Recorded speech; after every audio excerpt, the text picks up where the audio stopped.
rotting driftwood on the foreign shores, spilling out into the ocean floor, and the memories all you've left without a trace.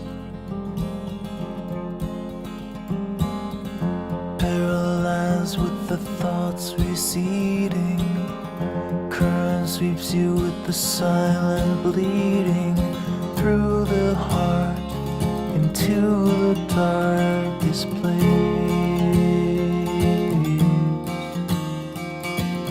Well, turn around, there's nothing to see here.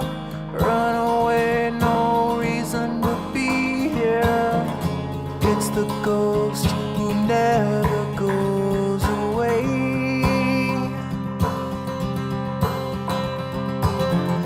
Turn around and leave this behind now. You see the ground as it bleeds in the sky now. You fight the sea, you're always gonna drown.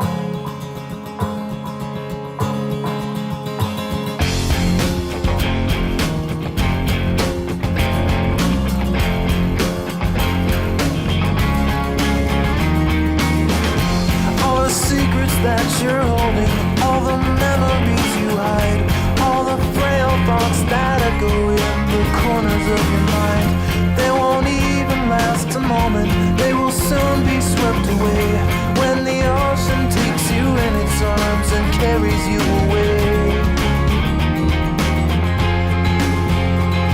You carry all your burdens on the cross around your neck. You take whatever's left that you could salvage from the wreck, and the hard past will follow you like a lost dog on the beach, nipping at your trail till you've drifted out of reach. Yeah, turn around, there's nothing to see here. Run away, no reason to be here. It's the ghost who never goes away.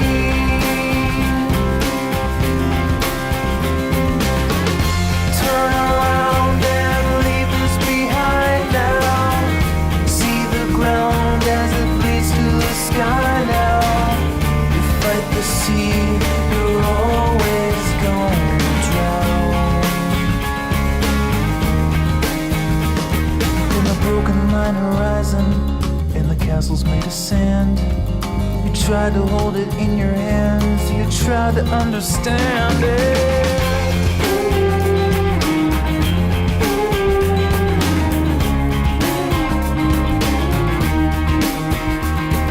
The ocean asks the questions, and it holds the answers too.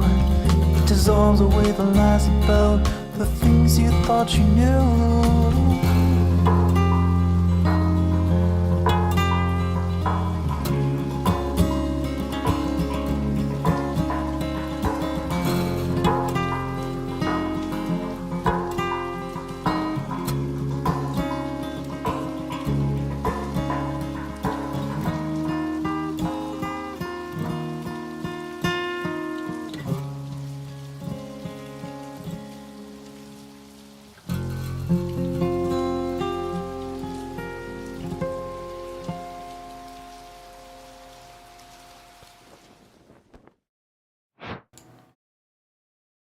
Hello, my friends. 'Tis I, Dame Amager Kaliranya. My heart and my sword are yours. And 'tis I, Adralath Karakai II, bastard son of a real bastard. Your hearts are mine. And for the 19th consecutive time on this channel, we have our guest and the author of the reading material in front of your eyeballs, John the BloodRedTiger. Good day to you, my old friend. Howdy hey. This is indeed the 19th installment of fanfiction reading to fall asleep to, dedicated to Yuzu Adagio.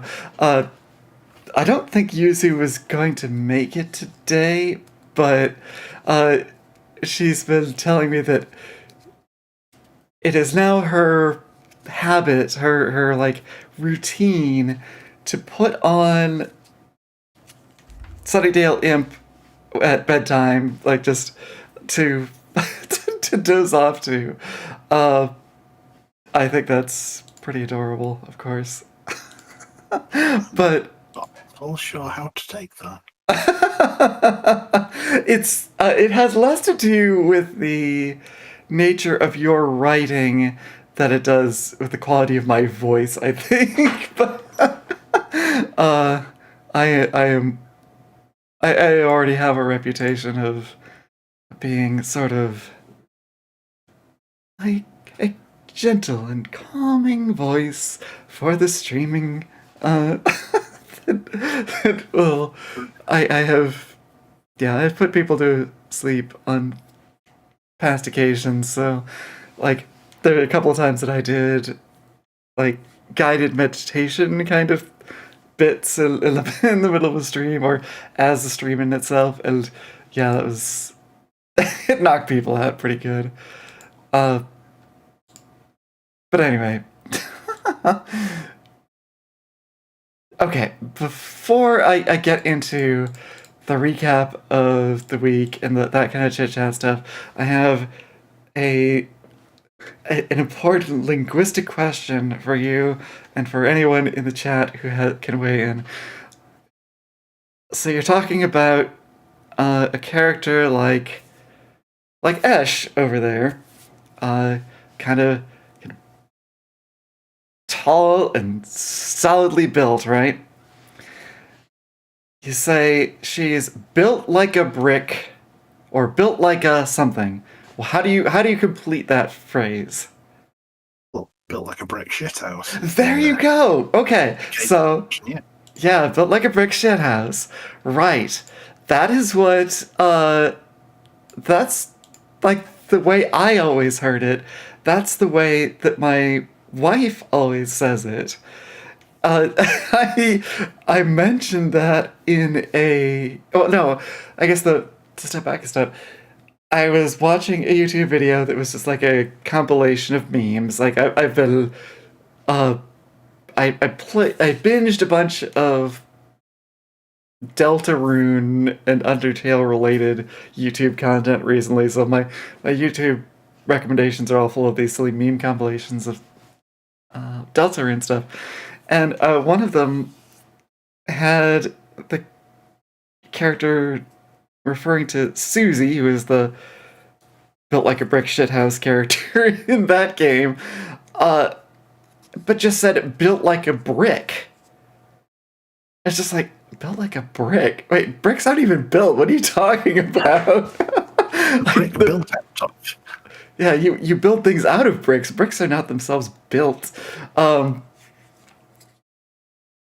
And so I commented to that effect on the video, and people are reacting to me like, what the fuck are you on about? like they'd never heard that phrase, built like a brick shithouse. So I'm just like, well, I guess it's boomer language. It's me being an elder millennial, my wife being kind of Gen X. I guess that's that's something from our chronological stratum. That's not something that people really say anymore. I mean, I guess it makes it like who even has shit houses? Like who even has ever seen a shit house in their life if you've not gone camping? Oh, there's so many of the good phrases that just don't mean anything anymore. Right, true. I will admit this picture of Ash is nothing like her usual build. True, yeah. She does look a little bit undernourished compared to her usual style. Yeah, wide shoulders, heavily muscled, indeed. Yeah. That's basically what I just said. You just rephrased it, John. Yeah. Or John Rains. Yeah, I just looked at your username, referred to you as John. Like that's confusing now. You're still just Rain. I should remember that. Oh, Rhinocorn, he made it. Hello. But let's see.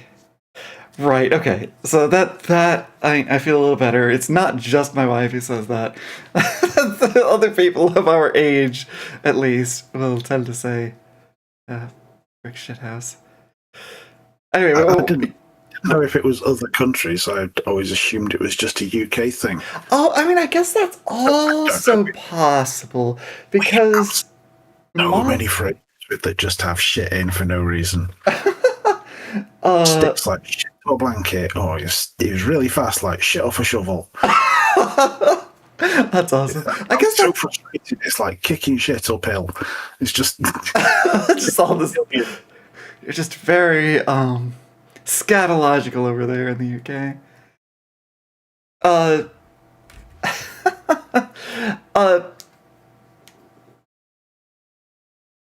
what was it? Oh yeah, moth is originally from Germany, so possibly it could be. Maybe it's a thing that's more prevalent still in Europe than.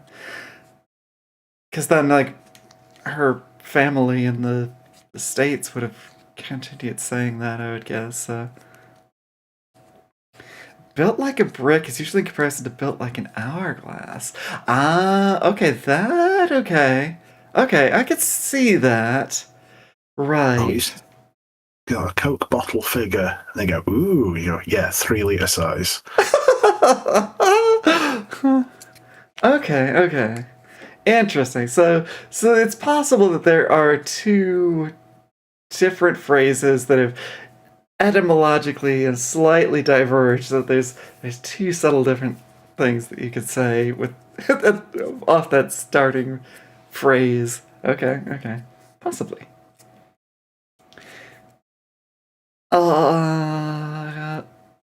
So to the just Every day's a school. what's that? Every day's a school day. Yeah.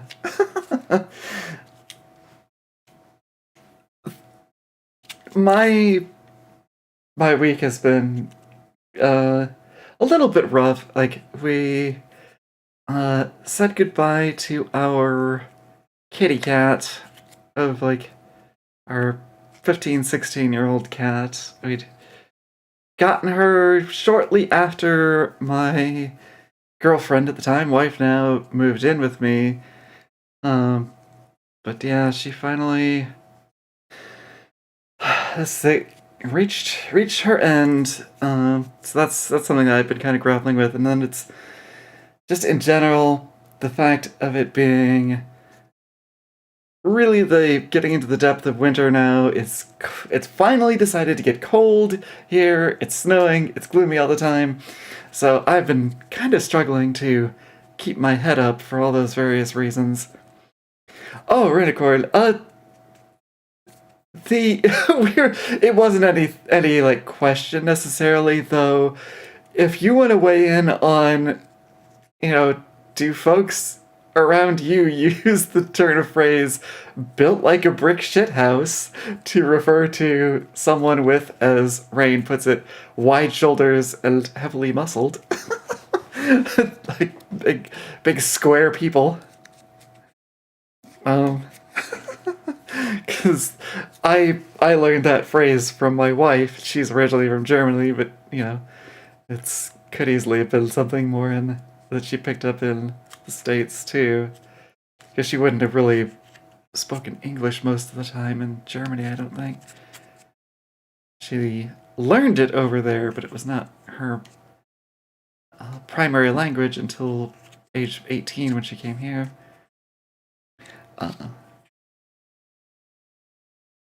But anyway, depressing week, but I am grateful as always to have the Sunnydale Imp to look forward to Sunday morning. It is always a little high point in the weekend. Did not understand the word. Okay, it's here. I'll put it in the chat. So the phrase is built like a brick shithouse. And yeah, if you scroll up there, like John Rains, saying, that it means somebody with, who's kind of wide and square muscles and shoulders. Never heard that one. Okay. So possibly it's something that Moth's family more acquired in the States, or it could still be a generational thing, because I imagine you are, from what I know of you, Roy, you are probably just a little over half my wife's age. So, yeah. Okay. Enough about shit and idioms. We can move on to our perfectly timed chapter 69.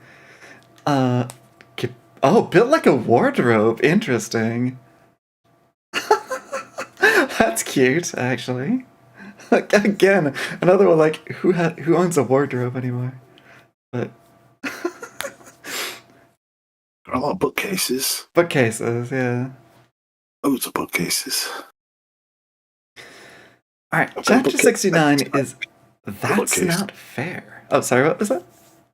So I've got a bookcase, and then next to that bookcase is another little bookcase. And this isn't... Well, we do have a room that's a dedicated library. Ooh.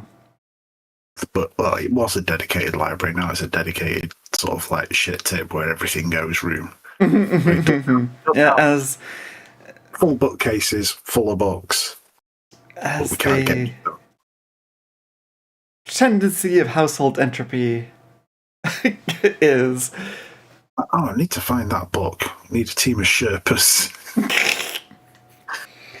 In here, like, my office here, there's not a lot of floor space left at the moment because I busted out a card table to help me while sifting through and organizing magic cards. I am close to the end. A lot of stuff has actually gone back into the boxes at last. I just got... Oh, my cup is purple. Huh? You mentioned floor space, and I'm like, I don't have it. Oh. There's so much clutter in there. I just look down and I'm like, oh, my carpet's purple. I remember that. Yeah, just a couple more boxes of like the kind of mostly chaff cards to go through. Every once in a while one pops out that surprises me and turns out to be worth a few dollars, but those are becoming rarer and fewer in between them. I've filled 1.5 trade binders worth of stuff that is worth a buck or more. So, and built some decks. So I am hoping that within the next weekend or two I could actually get to meet up with some folks and play some games. Alright. Once again derailed from the purpose at hand. Chapter 69. That's Not Fair. Our situation at hand is that the Scoobies are just chilling out at the Bronze. Mickey's been out there dancing, and the rest of the crew just hanging out around their table as they usually do. And all the meanwhile, the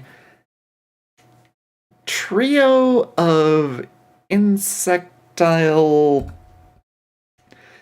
interdimensional hunters that Murgon has summoned up to attempt to capture Mickey are tracking her down.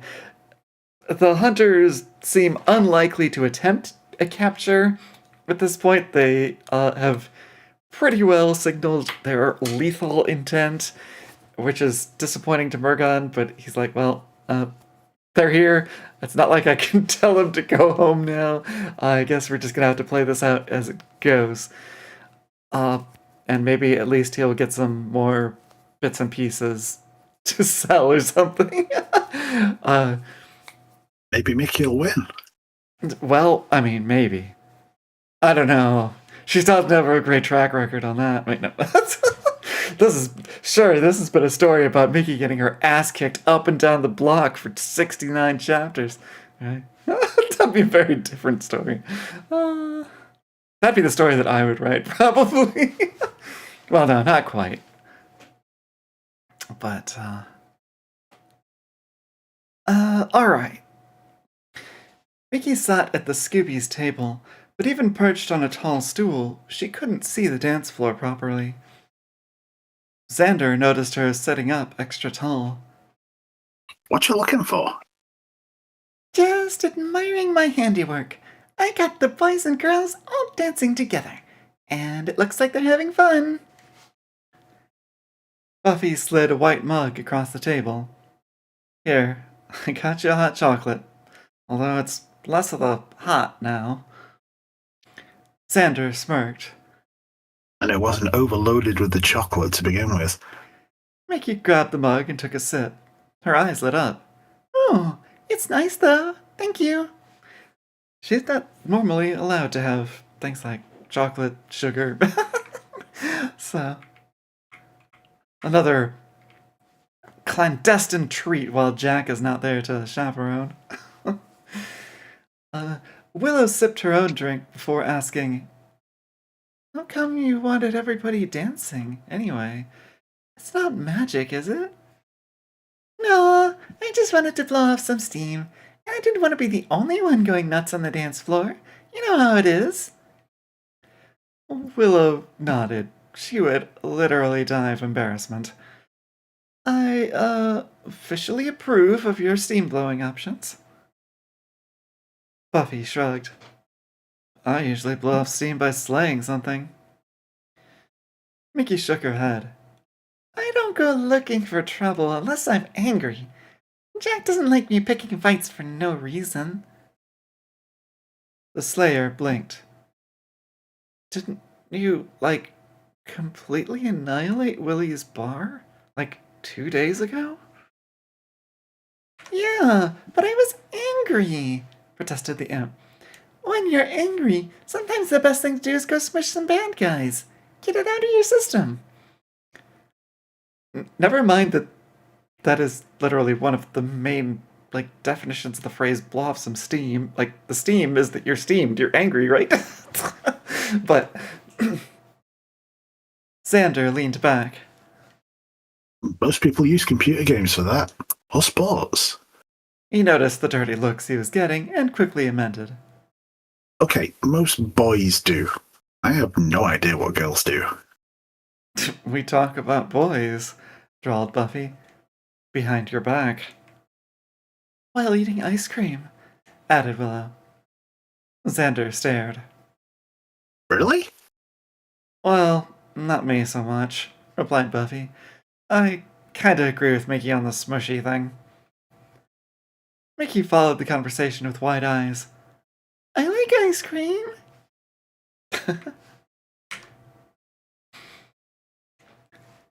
Murgon eased the van into an alley behind the club. Cautious by nature, he was still hoping for a simple extraction rather than a large-scale bloodbath. Okay, so Blick is the mage, right? Yep. Yeah. This is the place, Blick announced, completely unnecessarily. The target is within. Mayhew unfolded her scythe weapons with a click. I shall issue the challenge. Murgon cut the engine. I'd rather we do this without dozens of witnesses.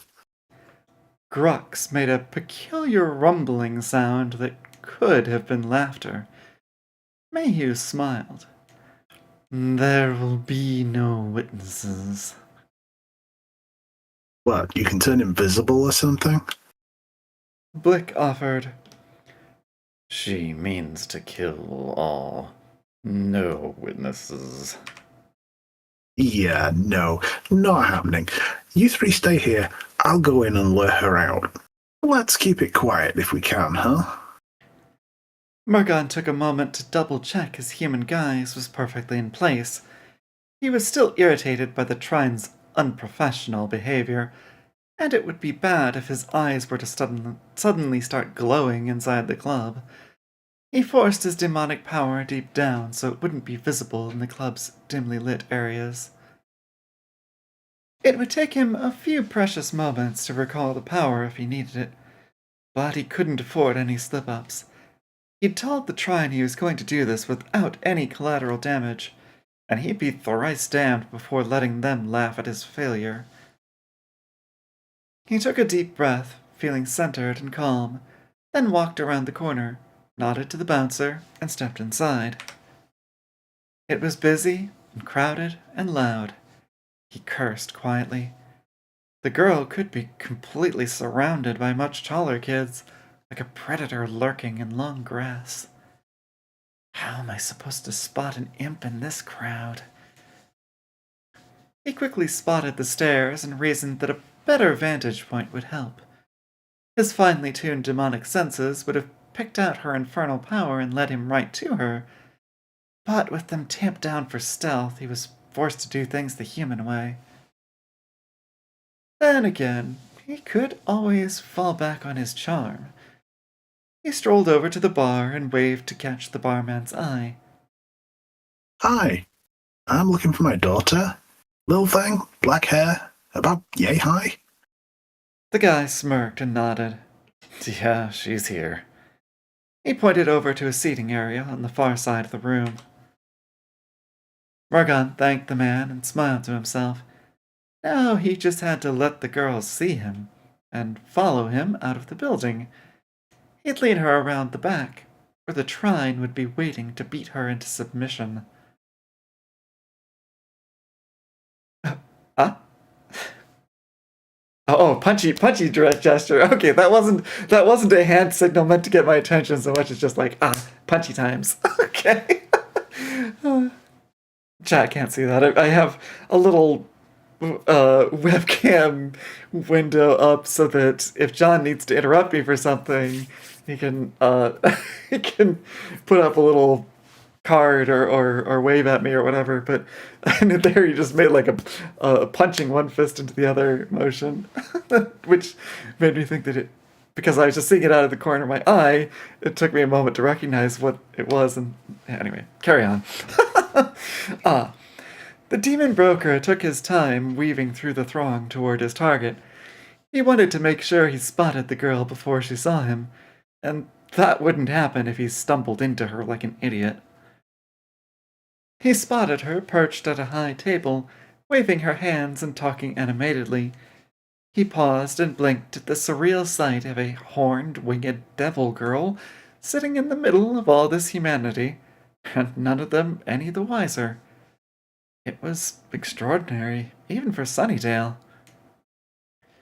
Then he noticed that the girl was sat next to the Slayer, and the Slayer was already glaring right at him. Shit. As he watched, the blonde girl poked his target in the ribs and pointed in his direction. Now he had two very angry, very dangerous girls staring at him, which was more trouble than he'd planned for. He turned on his heel and bolted. For some reason I had thought that they were expecting to bump into the Slayer. Or maybe that was just the hunters were like hoping they did so that there was to be extra challenge or something. Maybe that wasn't part of Murgon's actual plan. I think he was thinking, kill the girl, then the Slayer. Murgon leapt into the driver's seat and frantically started the vehicle. Blick watched, tilting his head. Did you find the girl? He asked mildly. Murgon gritted his teeth and gunned the engine. And the Slayer. Hold tight. Two girls sprinted around the corner in pursuit, dodging aside as the van barreled straight at them on a collision course. Metal crunched as the devil girl lashed out with a passing kick, and Murgon swerved onto the sidewalk to avoid rolling over. Buffy, come on! The van sped away down the street with Mickey perched atop the roof. Buffy ran after it, trying not to fixate on the nasty demonic vibe radiating off the van. The green-eyed man could only have been there for one reason, and now he was running. The whole situation screamed trap, but she couldn't explain that to Mickey while sprinting. Didn't the girl learn? First she chases off after Sheridan and now falls for the exact same thing? Well, not exactly the same, obviously, but still a trap, probably. Up ahead, she saw Mickey wind up and punch down through the van's metal roof. To Buffy's surprise, Mickey jumped back in alarm as a giant hand pushed back up through the hole and grabbed her leg. Mickey shrieked and teleported clear. She appeared on the street in front of Buffy, wide-eyed and pointing. "Monsters! In the van!" Buffy jogged past. "Yeah, I get it. It's a trap. Are you okay?" Mickey nodded and ran alongside. "What do we do?" The van veered crazily as it rounded a corner. Buffy narrowed her eyes. They're slowing down. Could he be any more obvious? Murgon was rapidly losing control of the situation. The van's handling was totally screwed. Grux had actually started moving around, throwing the balance all over the place, and the steering wasn't responding right thanks to whatever damage the girl had inflicted on the wheel arch. He checked the mirror and saw the Slayer running in the street, keeping pace but hanging back. No sign of the devil girl.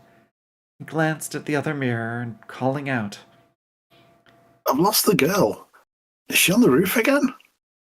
Blick simply pointed ahead to where the girl stood waiting at a street corner, scowling at him as he drove past. Murgon muttered a curse. She looked like she wanted to break every bone in his body. He wrestled the van around another corner, and the girl was there again, ahead of them, arms crossed, scowling. How the hell was she doing that? It was bloody unnerving. He was getting close to a good ambush spot near his lair, but at this rate the girl would be there waiting for them, completely ruining the element of surprise. That was no way to spring an ambush. "Are you three ready?" He asked. Blick sneered at him. Proceed with your plan. We tire of these theatrics. "Fine." Murgon swerved through a pair of metal gates, losing a wing mirror in the process. He slammed on the brakes and wrestled the van to a halt. He took a deep breath and almost jumped out of his skin. The girl stood right there, inches away, glowering at him through the windscreen. Murgon fumbled with the gears, but lost his grip when the girl slammed a massively powerful punch into the front of the van. The windscreen imploded, the rear wheels lifted off the ground, and the van was pushed backward several yards before landing heavily. The engine coughed and died, utterly scrapped. Buffy raced in through the gates just in time to see Mickey murder the front end of the van. It looked like it had been rammed by a car, or maybe a tank. The front suspension had collapsed completely, wheels splayed out sideways, the hood a mangled ruin. The inhabitants were still active, though.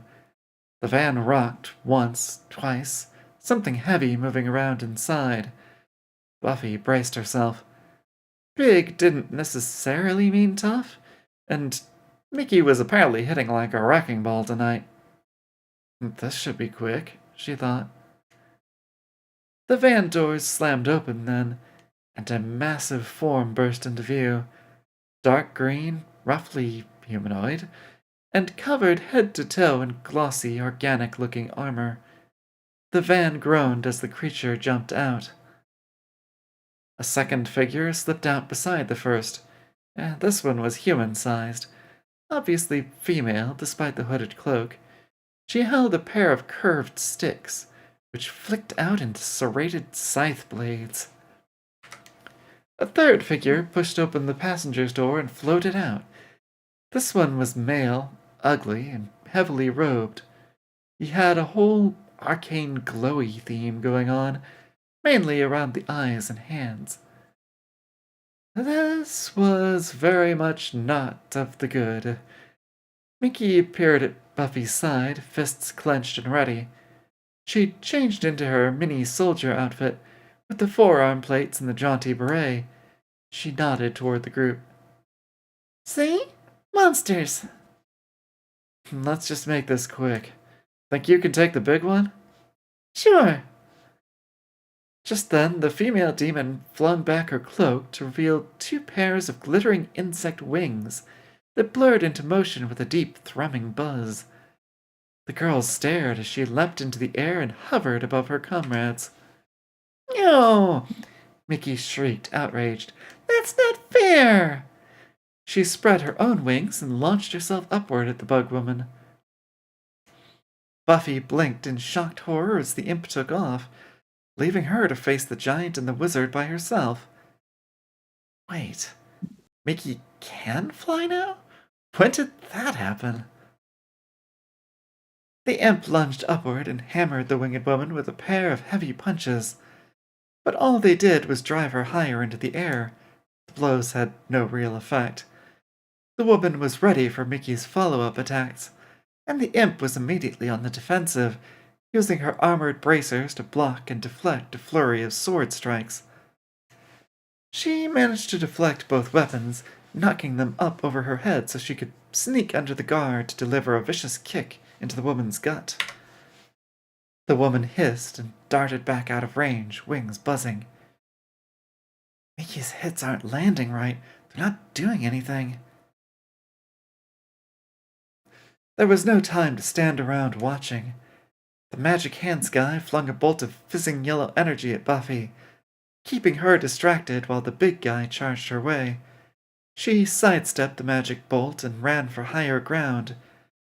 There was an industrial-sized dumpster nearby, so she leapt onto it, waited a beat, then sprang back with a 2-footed kick on the giant's shoulder. She might as well have kicked a boulder.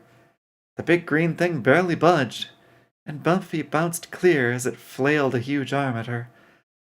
The massive swing missed her entirely and clipped the dumpster instead, slamming the steel box aside on screeching wheels. Oh yeah, she thought, this is just peachy. Buffy landed in a roll and decided to see if she could deal with the mage. There were several ways that killing the mage would make life easier, especially if the big thing was summoned or controlled using a spell. Plus, wizards were always soft in actual combat. Or maybe not. The wizard saw her coming and launched a hail of bolts from both hands, forcing Buffy to jink and weave, but she kept up her momentum and was about to close with the scrawny mage when he suddenly shimmered and was replaced by the giant. That called for a sharp change in direction, plus a sharp change in strategy. Buffy ran to the van and ducked behind it for a breather. How did he do that? As was typical in battle, her thoughts were racing. Did they swap places, or are they using illusions to confuse us? She could hear Mickey overhead, frantically trying to swat the flying woman. Buffy marveled at the demon's endurance. A full-power punch from Mickey should have reduced the woman to a red mist, but instead she was fighting back and keeping the imp busy. Either Mickey had somehow used up all her power smashing the van, or there was some powerful defensive magic at work. Did flying require so much power she had to give up her super strength? Whatever was going on, they needed to take out that mage, and for that she was going to need help. Before she could formulate a proper plan, the van's side door rolled open and the green-eyed man lurched out, swinging an axe at her head. She ducked the clumsy attack and punched him in the ribs. The man gasped in pain and tried a desperate backhand swipe, Buffy leaned out of the way and let the axe head bury itself in the side of the van.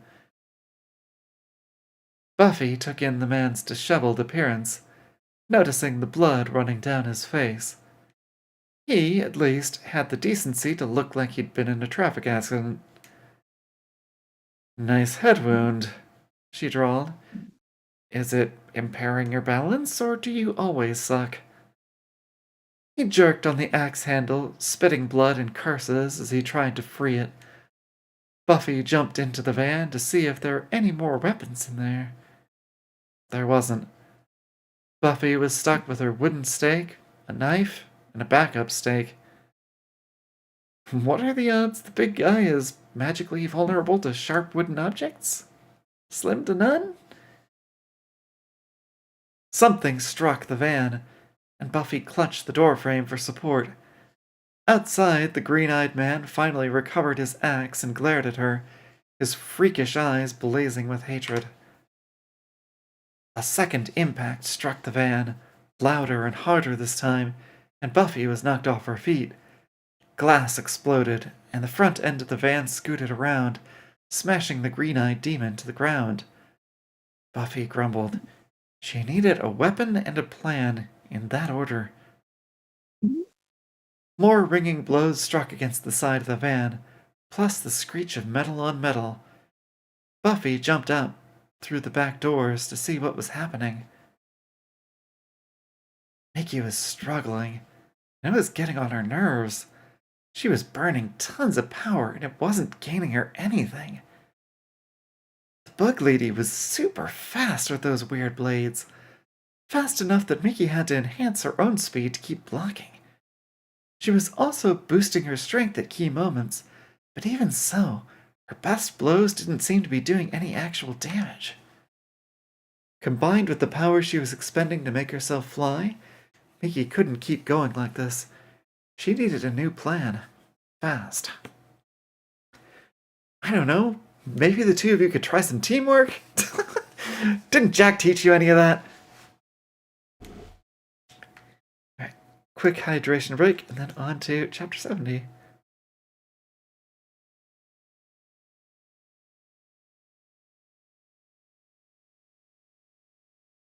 She realizes that very thought pretty soon. Oh, that's good. Sorry, I pressed the wrong button to mute my microphone. I didn't want to turn back on for a sec. Yeah, my throat has been a little bit dry lately because it's winter. You know, we got the heater going, and moreover, what's that? You have snow. I'm so jealous. We do have snow. I can forward you some pictures that I just took this morning, actually. My phone's forecast keeps saying, it's gonna snow! And then you're like, yay! And then it goes, lies! Aw. Enjoy your rain. Aw. Let's see, yeah. There's a couple pictures from around my backyard. Or my back and front yard. But, let's see. Anyway, oh yeah, the other problem is that I ran out of my allergy meds. So my nose has been a little bit stuffy, and particularly overnight. That ends up meaning that, like, while I'm sleeping, I had to, like, breathing through my mouth all night, and then my throat's all dried out. Yeah. So hopefully when we go next grocery store run, I'll pick up my Claritin again. Okay. Next chapter, 70. You want to try that again?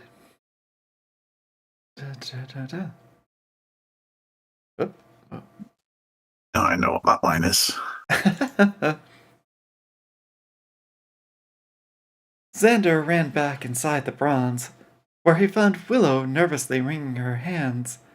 She spotted him and hurried over. "Did you find them?" she demanded. He shook his head. Kinda. Yes and no. They chased off after the bad guy in a van. I couldn't keep up. A van? The bad guys were in the van. He clarified. Mickey and Buffy were on foot. They could keep up. I couldn't. "We should phone Giles," suggested Willow, heading for the payphone.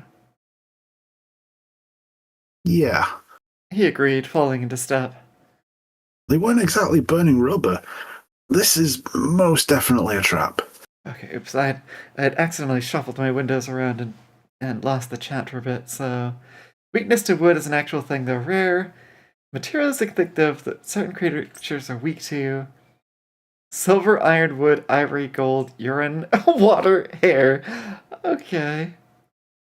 So, silver, iron, gold. Those I'm familiar with. Wood, yeah, that would be unusual. I can't think of what critters that would be off the top of my head. Ivory I've never heard of. Urine I've never heard of. Water, yes, okay. Wicked Witch of the West kind of thing. And Oh, does the one count as the other? yeah. Could you have killed Wicked Witch of the West by just unzipping? I don't know. Well, The story's over because she stepped in a puddle that one of the flying monkeys had left. Oh, Oh no, what a world. Oh gross. and Roinicorn wants to steal my snow. Okay, I'll have to send you the pictures too then, Roy. Actually, I probably should just have shared the pictures in the castle to begin with, but that's okay. It'd be our little secret. Okay. Right. Most definitely a trap. Buffy rounded the wrecked van in time to see the armored brute bowled over with a shoulder charge. She blinked in surprise, glad that she wasn't still inside, but also wondering if the green-eyed man had gotten clear in time. If he was squashed underneath, Buffy wasn't going to be stealing his axe anytime soon. There wasn't time to mourn the loss either way.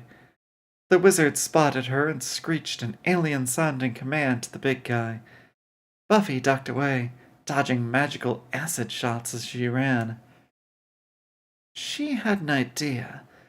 Mickey's teleportation trick required line of sight to her destination, so maybe the wizard guy needed the same thing to swap with Big and Lumpy. It was a long shot, but easy enough to test. She just needed to lure the big thing away around the corner while she sprinted around and found another way into the courtyard. Meanwhile, Mickey was chewing through her magic at a scandalous rate, using flight, speed, and super strength all at once in an attempt to overpower the winged bug lady. It wasn't working, and she realized with horror that she'd been lured out of position. This was exactly the kind of tactical screw-up Jack always lectured her about. Check your back, but check your teammates' backs as well, he would say. They can't help you if they're dead. She teleported a few yards behind her opponent and used the moment's respite to check on Buffy. The Slayer was running away, with the big uber bug guy in pursuit. That's more like it, she thought, grinning to herself. Big fat target, nice and slow. She didn't bother to fly. She just teleported right into position and kicked the thing's legs out from under it. The ground shook as the brute tripped mid-stride and slammed down face first. Quick as she could, Mickey scrambled up and started pounding the monster's back with huge two-fisted blows. The creature shuddered with every impact, but the hard carapace refused to break, and Mickey started to swear. What was it with these guys? She'd beaten that rocky-skinned demon guy when she was way less juiced up, and he was made of rock. Now she couldn't even smash a skinny flying woman. Speaking of which, Mickey was taking too long with this guy, leaving herself vulnerable. She heard buzzing wings overhead and paused to look around. That half-second was all the brute needed. He got his massive hands underneath himself and pushed up onto his knees. Mickey yelped as she was thrown clear, twisting midair and landing in a crouch. Just as she feared, the flying woman had spotted her and was diving to attack. Blades raised and ready to strike, she swooped past the big guy and lunged at Mickey. Mickey feinted, bracing theatrically, but teleported away at the last instant, letting the woman blunt her blade, slicing at the ground. Mickey seized the opportunity to leap back onto the big guy, grabbing his shoulder with one hand and slamming her fist into his face as hard as she could.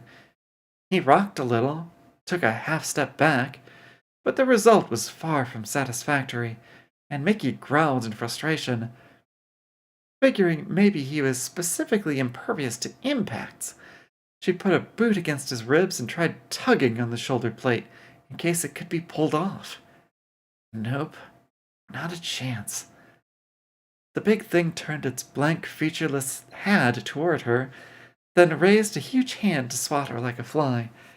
She scrambled up over his shoulder, dodging the blow by inches, and hung onto the thing's back, searching frantically for a weak spot. Buffy, meanwhile, had looped around the block, and was now sneaking up on the freaky wizard guy. She had her knife at the ready, planning to do some damage while the giant monster was distracted by the imp perched on his shoulders, wrenching at his head like a bottle cap. Buffy stared at the spectacle for a moment and noticed the giant reach up to grab hold of both Mickey's legs. She hadn't noticed, and the monster braced his shoulders, ready to split the girl apart like a wishbone. Buffy shrieked a warning, and Mickey blinked away in the nick of time. Alerted, the wizard whirled in place and threw a magic bolt. Buffy dived and rolled to her feet, charging to close the distance and press her advantage. The wizard couldn't see how Mickey was faring against the brute, so he couldn't risk a swap or he'd end up facing the imp himself. Instead, he swapped with the insect woman. So it's not just the big guy, thought Buffy. She was already within striking range, so she tried for a lunging stab under the demon's guard. Those right-angled blades flashed like quicksilver, however, and Buffy was forced to turn her attack into a block. She deflected one of the blades with her knife, and just about ducked back before the other removed her arm at the elbow. The serrated edge sliced through her jacket sleeve instead, opening a slit the full length of her forearm. Well, this line is a particularly amusing case of the difference in that just about phrase between UK and US English. This makes it sound like she actually got her arm chopped off. Anyway, though now I've been like live to it when we've been watching Bake Off and the Great Pottery Throwdown. I've noticed them using that phrase like, okay, no, they said they just about got the pots into the drying room. That means they got it just in time, not that they missed it. Too narrowly. Yeah. Anyway, it's not. I don't think that was like part of your editorial goals to like. I don't think the main text is supposed to be free criticism. So just that was just particularly interesting to me. Well, as you say, you read it and get entirely the wrong meaning. It's like talking to Ice and I say 8:30. To me, that means 8:30. Oh. To him, that means half an hour before 8. Ah, yep, gotcha. Huh. I mean, if anything, 8:30, if you're being literal, would be 4. Right. Yeah, 8:30. Does anybody say that over here? I don't think I've ever heard that, really.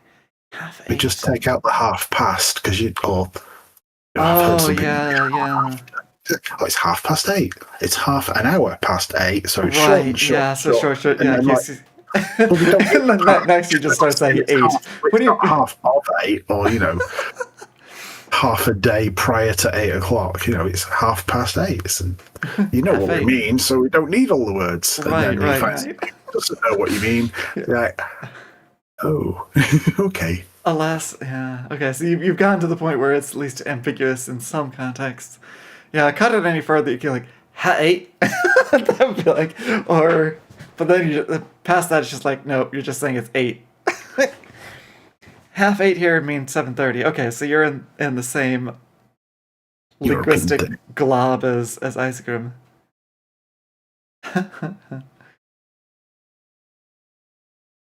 Oh, okay. And yeah, I don't think I've ever heard anybody say 8:30 here in the States.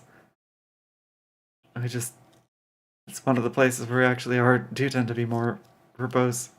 We'll say past occasionally, but usually just 8:30. Yeah. Anyway. Buffy backpedaled fast, and the woman raised her weapons, held blades out in a twitchy, unsettling tension. Their eyes met, and Buffy recognized the style. A counter-striker, she realized, like a praying mantis. Anything that gets between those blades is toast, so I need to try something she won't see coming. Oh, AM and PM?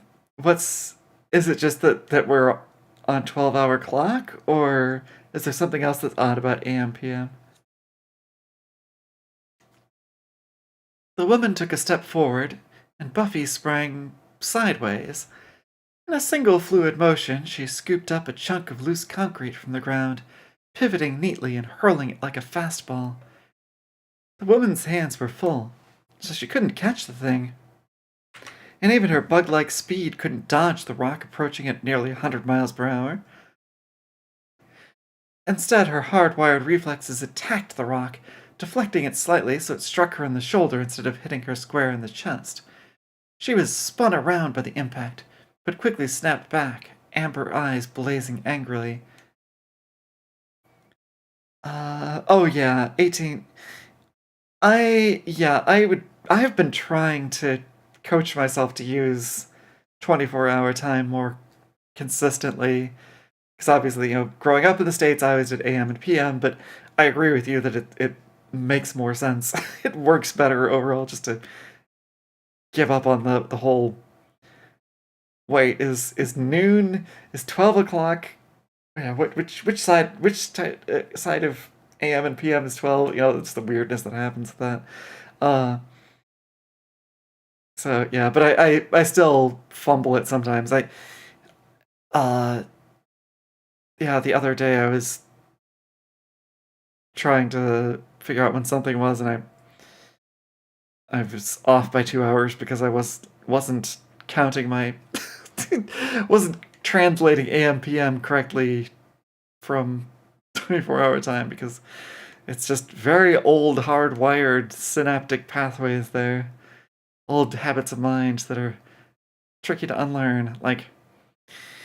Yeah, I also try to use metric measurements when I can, as opposed to, inches and feet and such, but I don't always, my sense of estimating how many, something is 5 centimeters or something, is that, I kind of have a sense of what 1 centimeter is intuitively by now, but then I have to kind of add it up. Okay, so if I know roughly what a centimeter is, I have to stack them one on another. I don't have it habitual sense of more specific increments. I always have to translate metric units for my girlfriend. Oh yeah? She's older than me. Mm. So yeah. Feet and inches or nothing. But when they go, oh yeah, it's 45 centimeters, I've got it. That's about 18 inches. Okay. Yeah. Well, 2359 and 0. Yeah, that's not that. You're gonna have that regardless. Works for you because you're... Okay.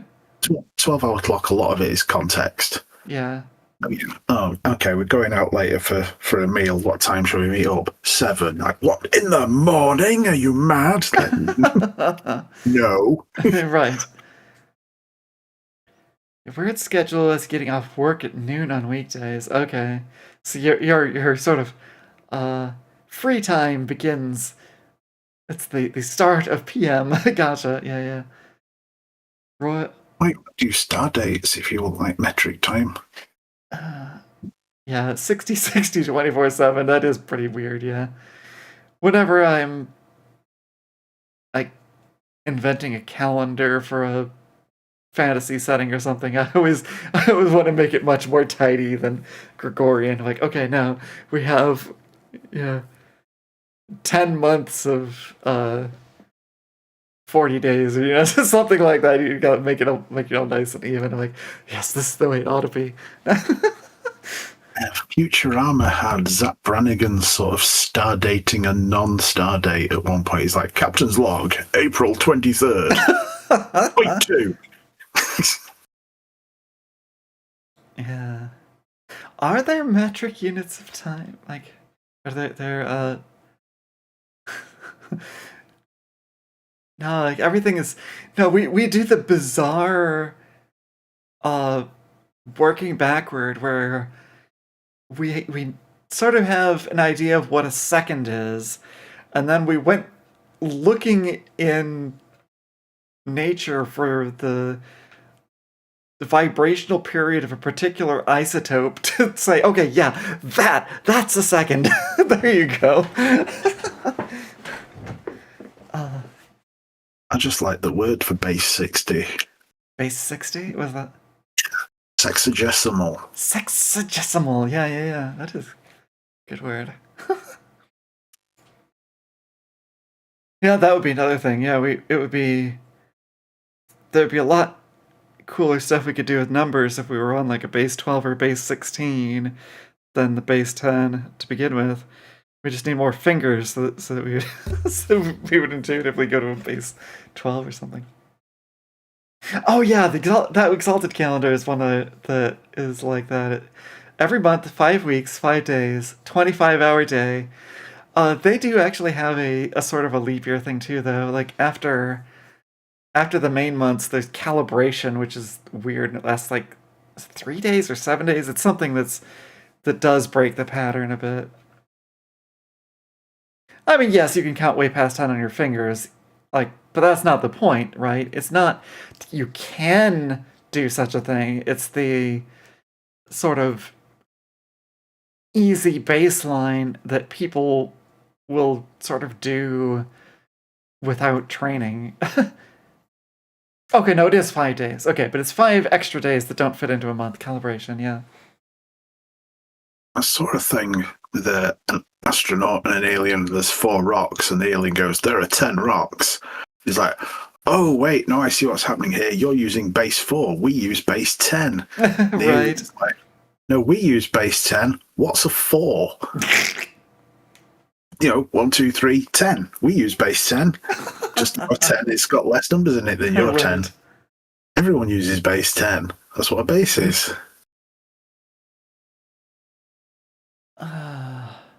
Right, yeah, so that's the idea. Yeah, so that's kind of that's almost more of a linguistic thing, because like you would be translating something from one to the other. Like, oh, do you translate that? It's like, okay, so this is the maximal number of a base sequence.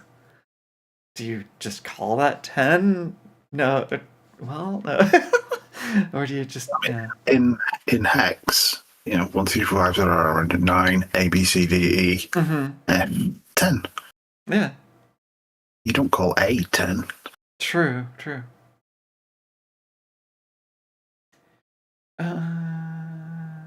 Yeah. The old base 8. The base 8 confusion between dates. Base 8 oct. Yeah. So Oh. Oct 31 is Deck 25. So Halloween is Christmas. Oh, cute. Okay. Buffy threw another rock just because it was handy, but this time the woman shot straight up into the air out of sight. Buffy waited a moment for her to come plunging back down, but nothing happened for several long seconds. Okay, that's sorta useful, I guess. She doesn't like getting smacked by rocks. She ran to assist Mickey, who was still trying her best to crack the armored thing's shell. Her efforts were hampered by the thing trying to smash her into paste, so Buffy decided to help out and keep the big guy distracted.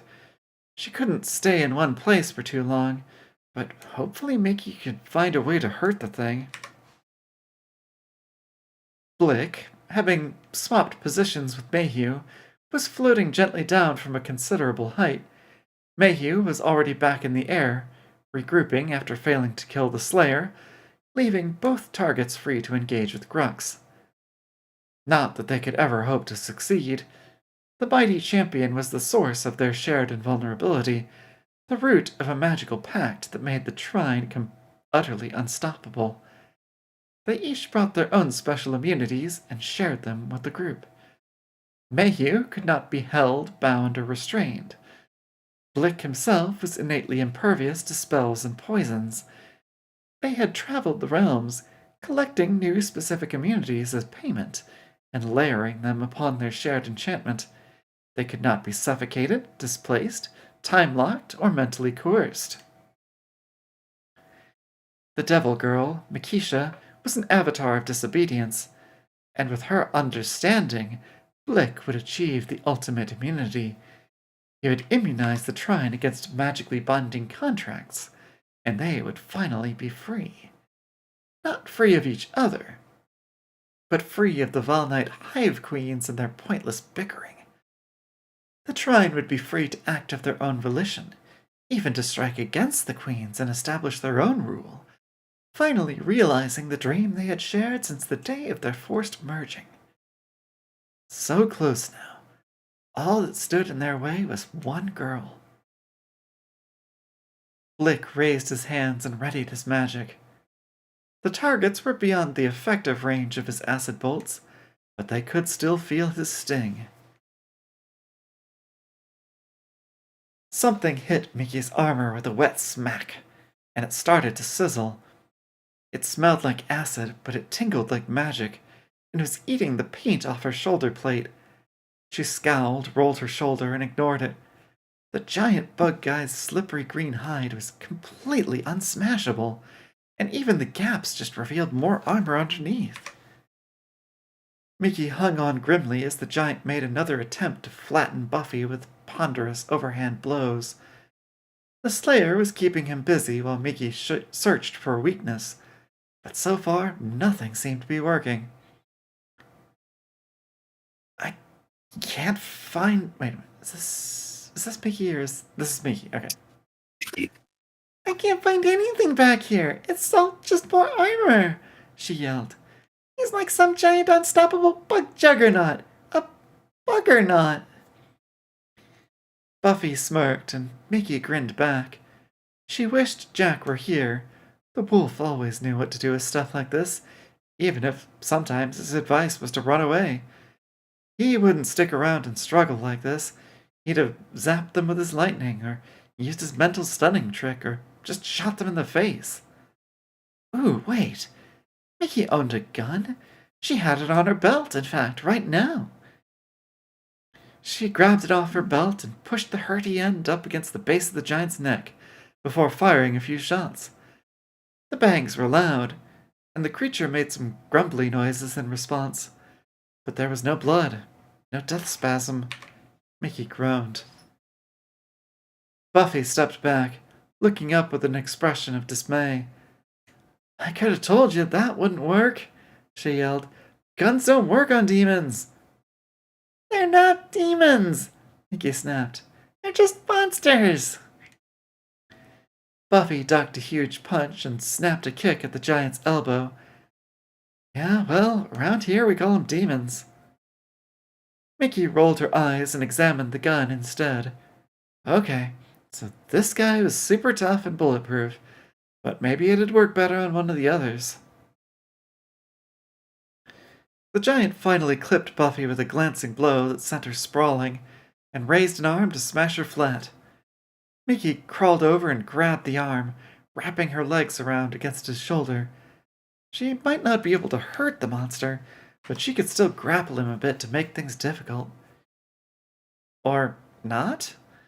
She felt a magical frisson against her fingertips as the beast started to move, and suddenly she couldn't maintain her grip. The giant fist slammed down unimpeded, but Buffy was already well clear, back on her feet and pointing over Mickey's shoulder. Look out! Mickey twisted around and snarled as the wizard guy shot a magical blast right at her face. She blocked it with one of her forearm plates, but some of the acid stuff splattered onto her leg and started dissolving the leather. Dimensional aliens is a bit of a mouthful, says Demons. Cute. Ow! Hey! What the hell? Devils couldn't normally be burned by fire, but acid was apparently a whole different kind of burning. Mickey could feel the magic fizzing inside it, so she put her hand over the affected spot and pulled the power out of it. The acid itself wasn't especially nasty, but the magic supercharged the burning effect, and there was a residue of a momentum spell, something to make the gobbet fly straight. Clever. Mickey was pretty familiar with the basic magic missile spell. She couldn't cast it herself, but once she got a taste, she knew how to counter it. She bared her teeth in a grin and stood up tall, balancing on the giant's shoulder. You want to try that again, Sparky?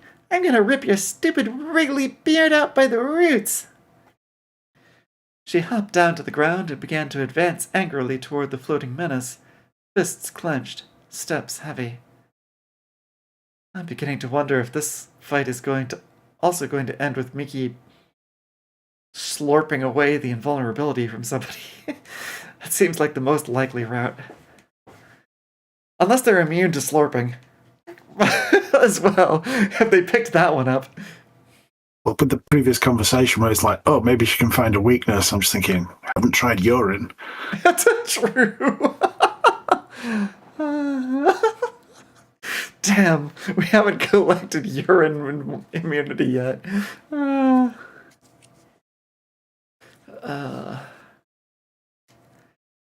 hovering wizard looked shocked, and actually recoiled slightly. Mickey wondered for a moment if he understood her words or just her expression, before he readied an especially large acid bolt and let fly. Mickey held out her hands like she was about to catch it, but in actual fact she concentrated her magic-draining talent in a precise spot, and pulled all the magic out of the bolt before it hit. The yellow energy fizzled away to nothing, and the sticky goo dropped to the ground with a disappointing splat. Eyes sparkling, the imp made a great show of licking her fingertips. Got any more?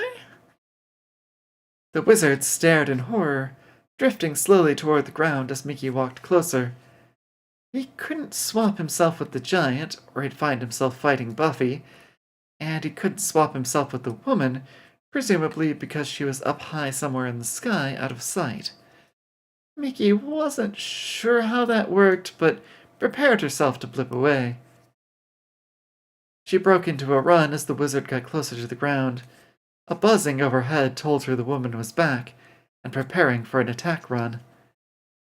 The wizard panicked and waved his arms in a frantic gesture, before swapping himself with the giant, who fell the last couple of meters and landed with a thud. Mickey swore, spun on her heel, and teleported.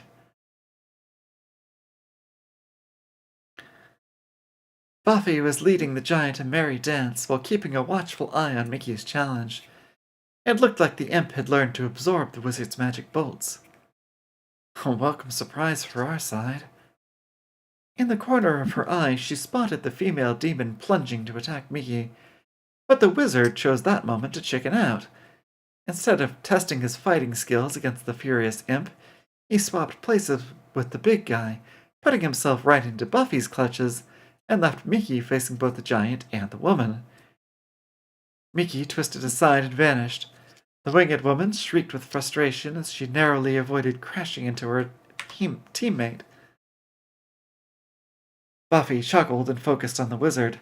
The frail-looking figure took a couple of wary steps back, trying to open up the range, but Buffy followed, keeping him stumbling with rapid-fire jabs and slashes from her knife.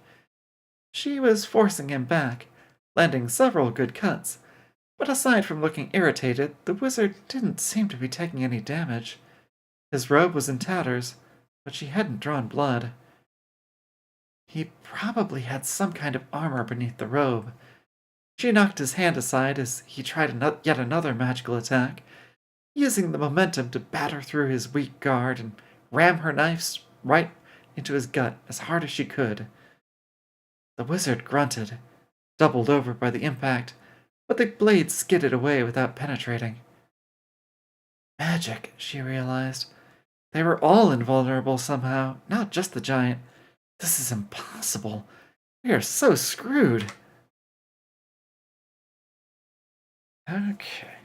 Another sip break and on to next chapter.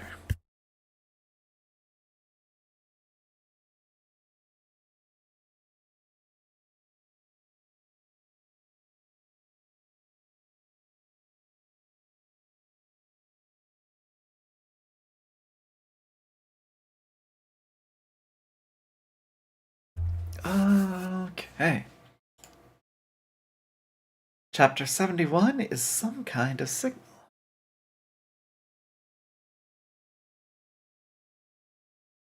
A September monster? In some of the startup adventure scenarios in Paranoia, there was like, how does this mission end? And one of the suggestions is, it's a September monster, completely and utterly invulnerable to anything the players can do until one of them utters the word September, at which point it will keel over dead. What? Bear in mind, this is in Alpha Complex where they do not have September as a month. It's like, no, you could have killed it. You really could. Oh, God. Yeah, you have to go into that game with the right mindset. You have to know that you are just going to be screwed over by stuff like that, and there's nothing you can do about it. You're here to have a good time along the way. There's some great phrases to live by, though. Yes. When disaster looms, keep stalling. Only heroes are too stupid to wait patiently for miracles.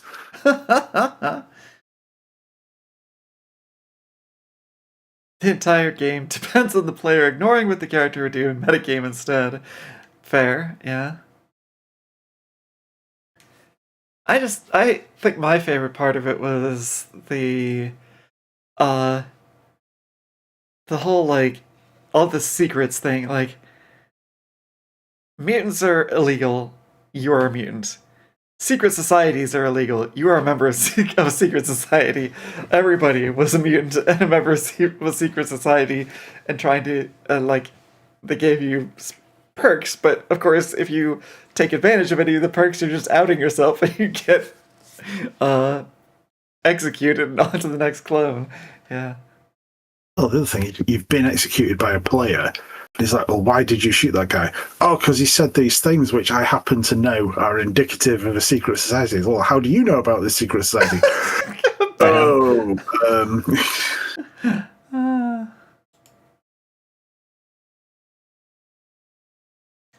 There was a training day scenario that they published in White Dwarf where everyone was given a piece of paper that says whether you're a traitor or loyal. And obviously every single piece of paper said traitor on it. Of course. That's awesome. But there's one that says, oh, you've got a secret compartment in the heel of your shoe that contains tablets. During this mission, you will be approached by somebody, and that's when you're supposed to hand them over. The phrase word is, we're all going to die.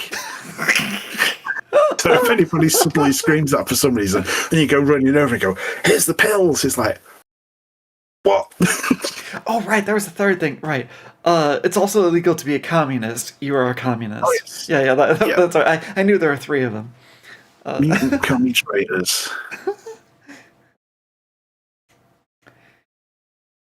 Xander flashed a grin as he heard the asthmatic wheeze of Giles' ancient car approaching. Chin up, Will. The G-Man's here in his trusty G-Mobile. She gave him a wan smile, grateful for the morale boost, but she was still worried.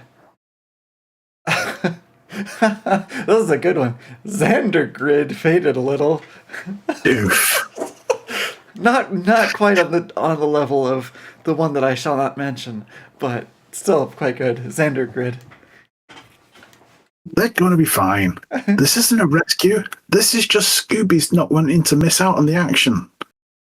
Giles climbed out of the car, door hinges creaking as he closed and locked it before hurrying over. Quickly now. He said. Which way did they go? Xander pointed down the street. In the vague direction of, I don't know, half the town? He supplied. Giles frowned. Not the better half, either. If this is a trap, as you suspect, there must be dozens of suitable locations. Dark alleys, abandoned warehouses, walled courtyards, the list goes on. Oh, okay, you're back into boomy mode. Fix your Oh. filter. Yeah, it's so strange.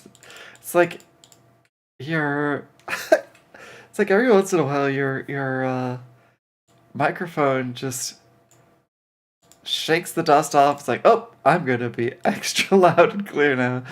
Okay. Willow shook her head.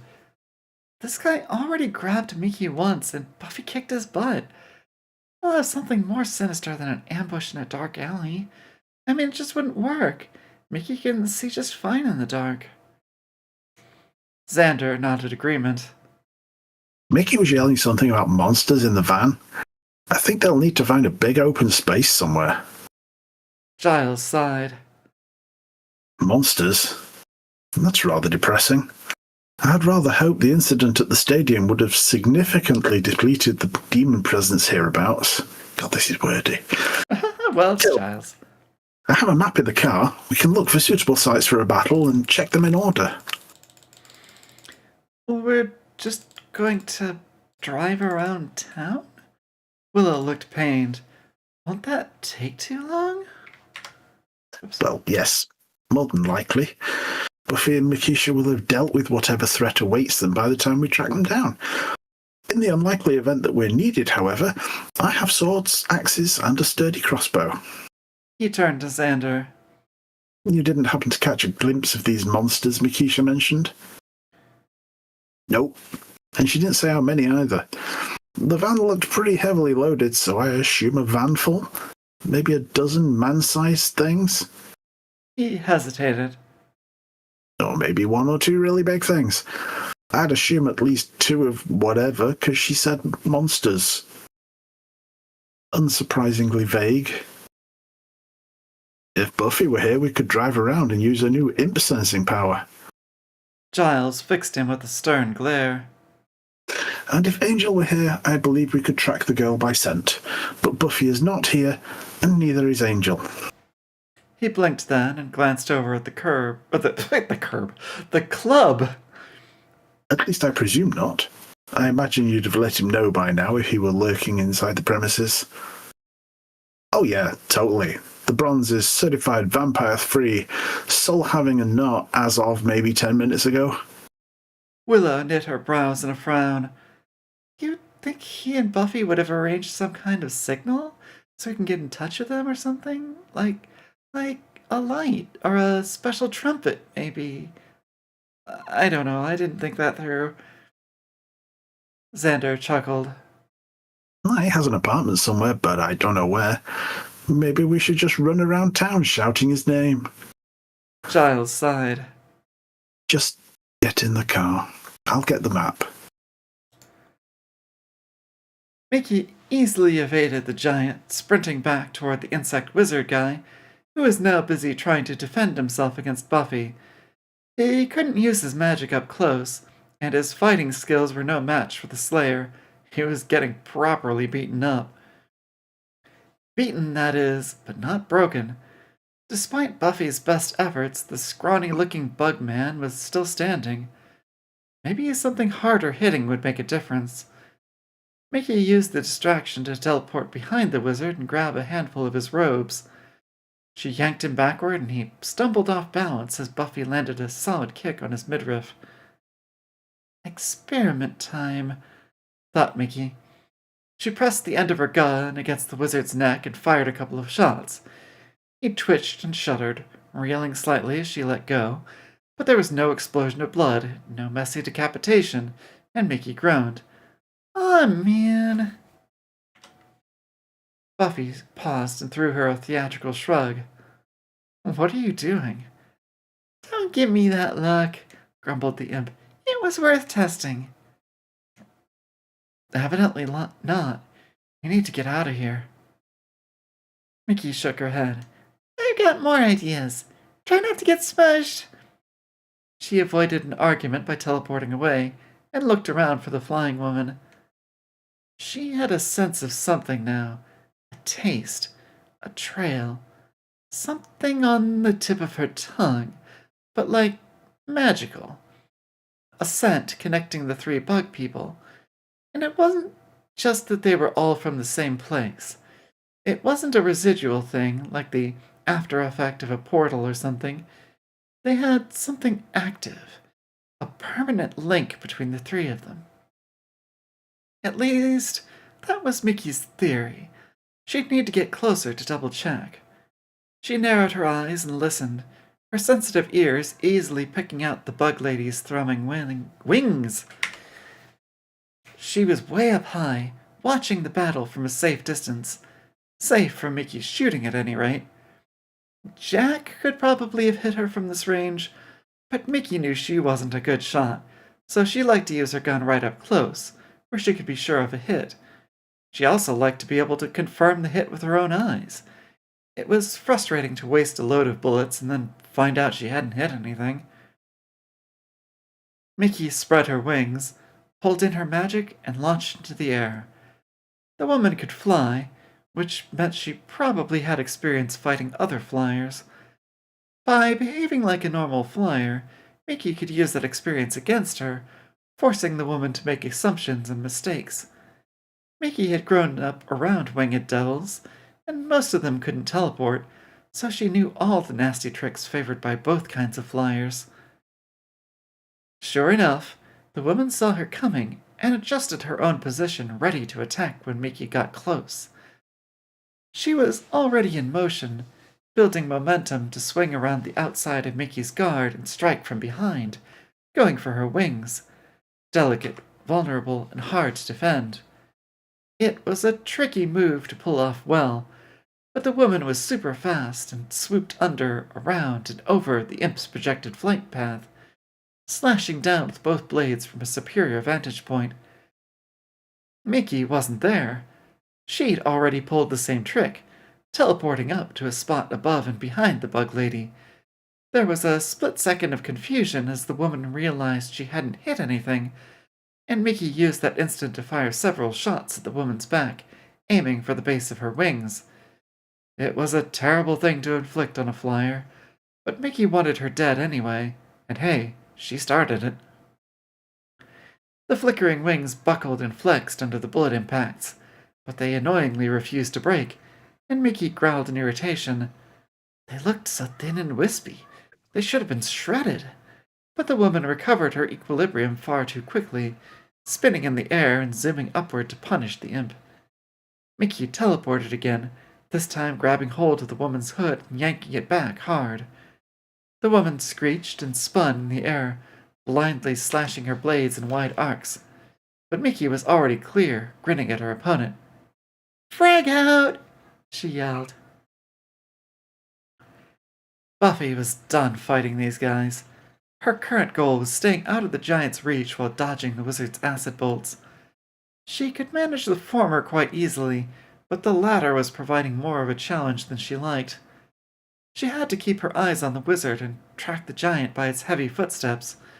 The moment she took her eye off the wizard, he managed to cast a fizzing projectile in her direction, and sometimes even dodging wasn't enough to avoid them completely.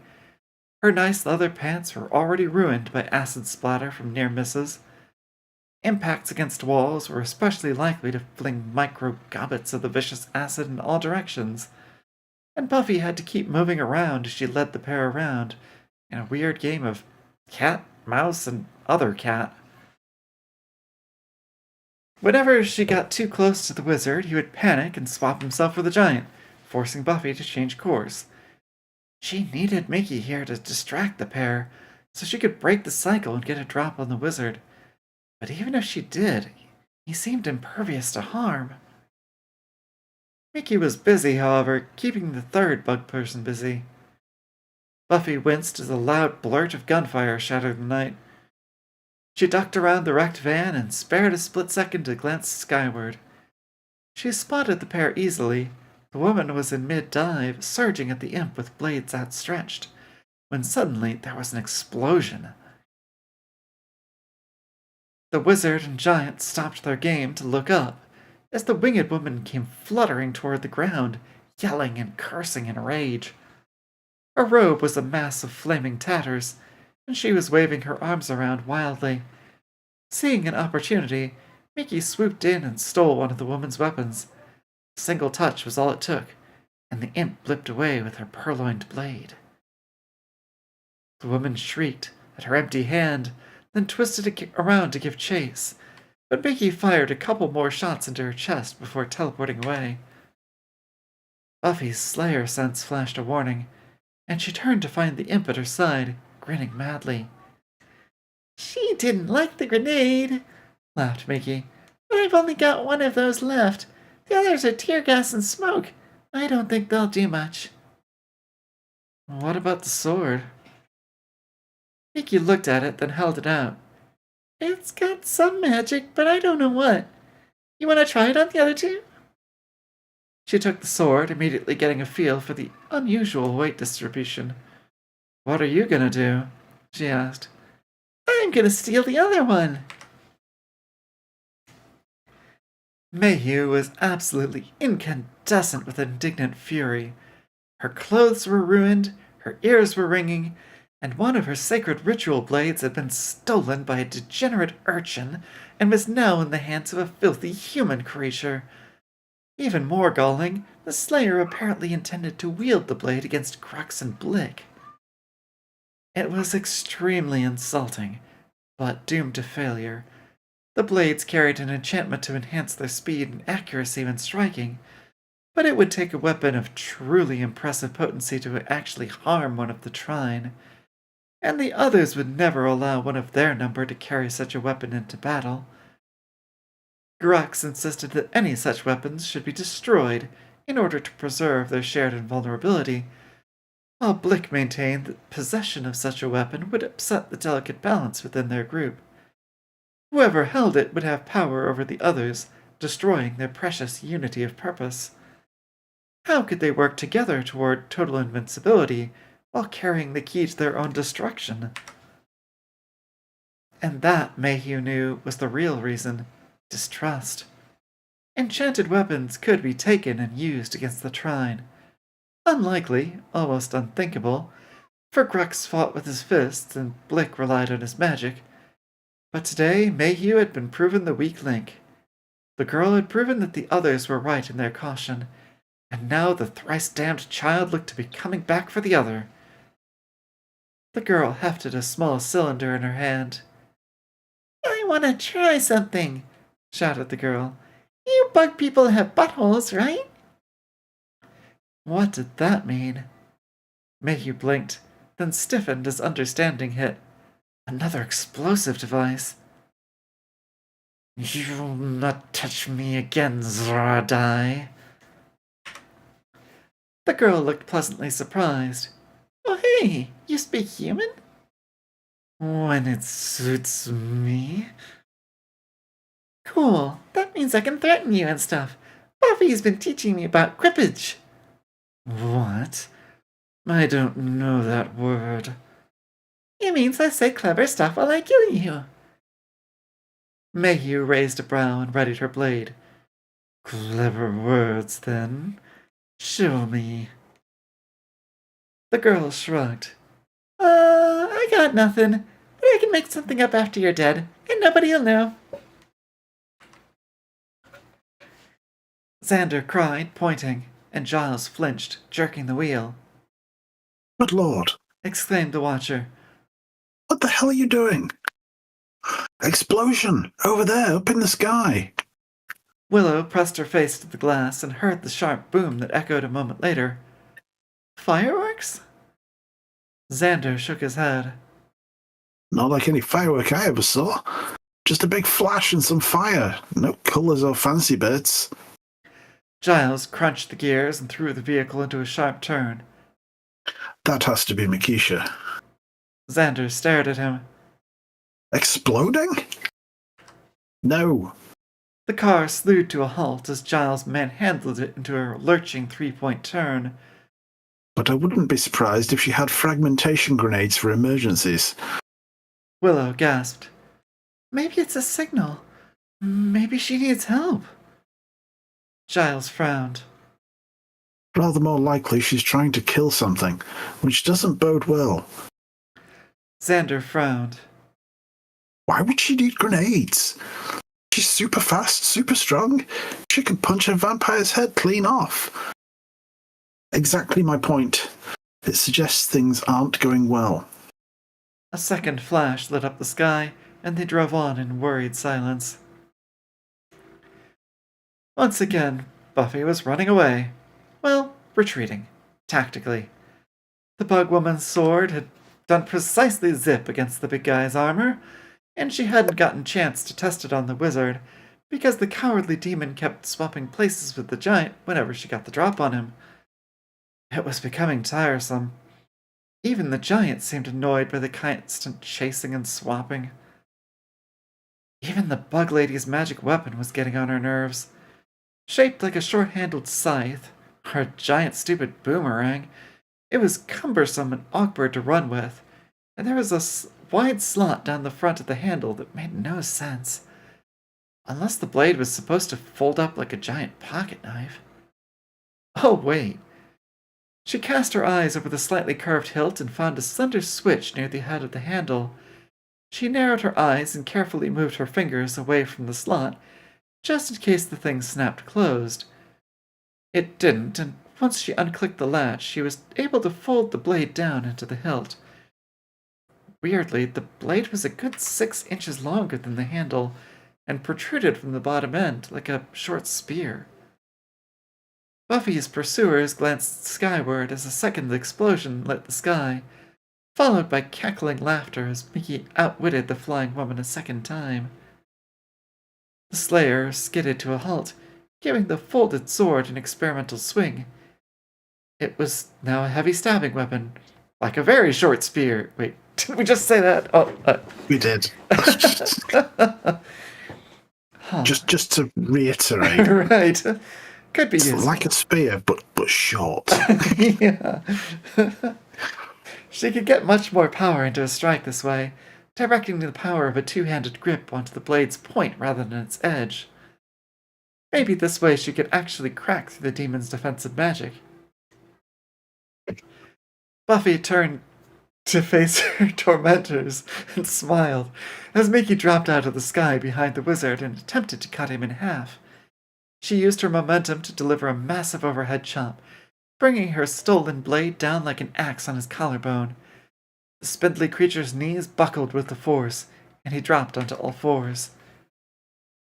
Mickey let out a scream of sheer feral frustration, and she hacked again and again at the wizard's back. Each powerful blow smashed the bugman deeper into the ground, hacking up his fancy robes, but there was no blood, no death wail, and Mickey was so focused on her target she didn't spot the giant stomping up behind her. Buffy shouted a warning, and Mickey paused, glancing around in surprise. A huge blow struck her full in the face, and sent the imp tumbling through the air. She managed to keep hold of the captured blade as she dropped to the ground and rolled some more. Mickey! Buffy ran to her side. Are you all right? The imp's lip was split. She spat out a goblet of blood. Still here, she growled. Oh, hey, the swords fold into spears? Cool. Yeah, Short ones. Short ones. They swapped weapons, and Buffy quickly demonstrated the mechanism. I don't think it'll make a difference, commented the Slayer. Nothing seems to hurt them. Oh, they're hurting a little, but it's not enough. There's some kind of protective spell. I can just about feel the edges of it. Buffy felt a surge of hope. Can you break it? Mickey shrugged. The wizard was back on his feet, and the giant was heading their way. Can't hurt to try, I guess. Alright. Keep it our pace.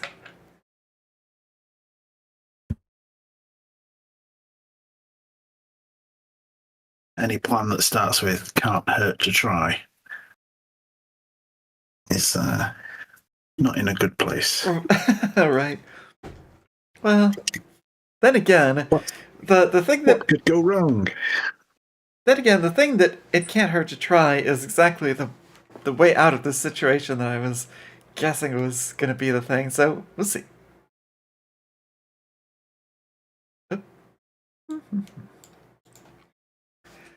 Buffy hauled the imp into cover behind a low brick wall. What's your plan? She asked. Mickey held out her arm. Oh, actually, did I even read? Yeah, chapter 72 is That's a Bad Plan. Okay. Mickey held out her arm and created a curtain of green flame. A second later, the flame coalesced into a solid gray rectangle, with Mickey's Baphomet symbol painted on the front in white. A shield, Buffy realized. A really thick shield with a little window in it. Mickey grinned and passed it over for inspection. It's a ballistic shield, see? You look through the window and poke your gun around this little bit on the side. Buffy frowned. Guns don't work on these guys, remember? Yeah, but the shield's still good. Only problem is it's part of my outfit. You need to stay close to me or it'll vanish. Buffy hefted the thing and slotted it onto her arm. It felt solid enough. Vanish, right. Okay, you keep the wizard off me while I try and steal the spell out of the big guy. Whoa, what? You gotta tackle something like this at the source. They're all invulnerable, but he's gotta be the invulnerablest, right? I mean, look at him. Fair enough. I think my internet's going funny. You sound very oogly boogly. Uh-oh. Oh. You're still coming clear on my end. No, it's sorted. Okay, that's fine. That was strange. A momentary blip. Sorry. Well, anybody in chat hear the same? Like, was it on my end? Did it come through to stream? Or was it just between me and John on Discord? Or I may be having a stroke, you know. Oh no. Alright, invulnerable. Yeah. Fair enough. Vulnerable is a word. Yeah. Didn't hear a problem. Okay, so yeah, it must have just been somewhere in the between in the my sending or your receiving of Discord, but everything else was fine. Okay. I'll block the acid, you eat the spell. Got it. Mickey made to move, but Buffy grabbed her shoulder. The imp gave her a questioning glance. What? Don't die. A nod, a grin. Got it. Mickey's plan of attack was super direct, and therefore foolproof. She leapt out from behind the wall, struck a menacing pose, and yelled at the giant. Hey, you big stink bug! I've picked scarier things than you out of my nose!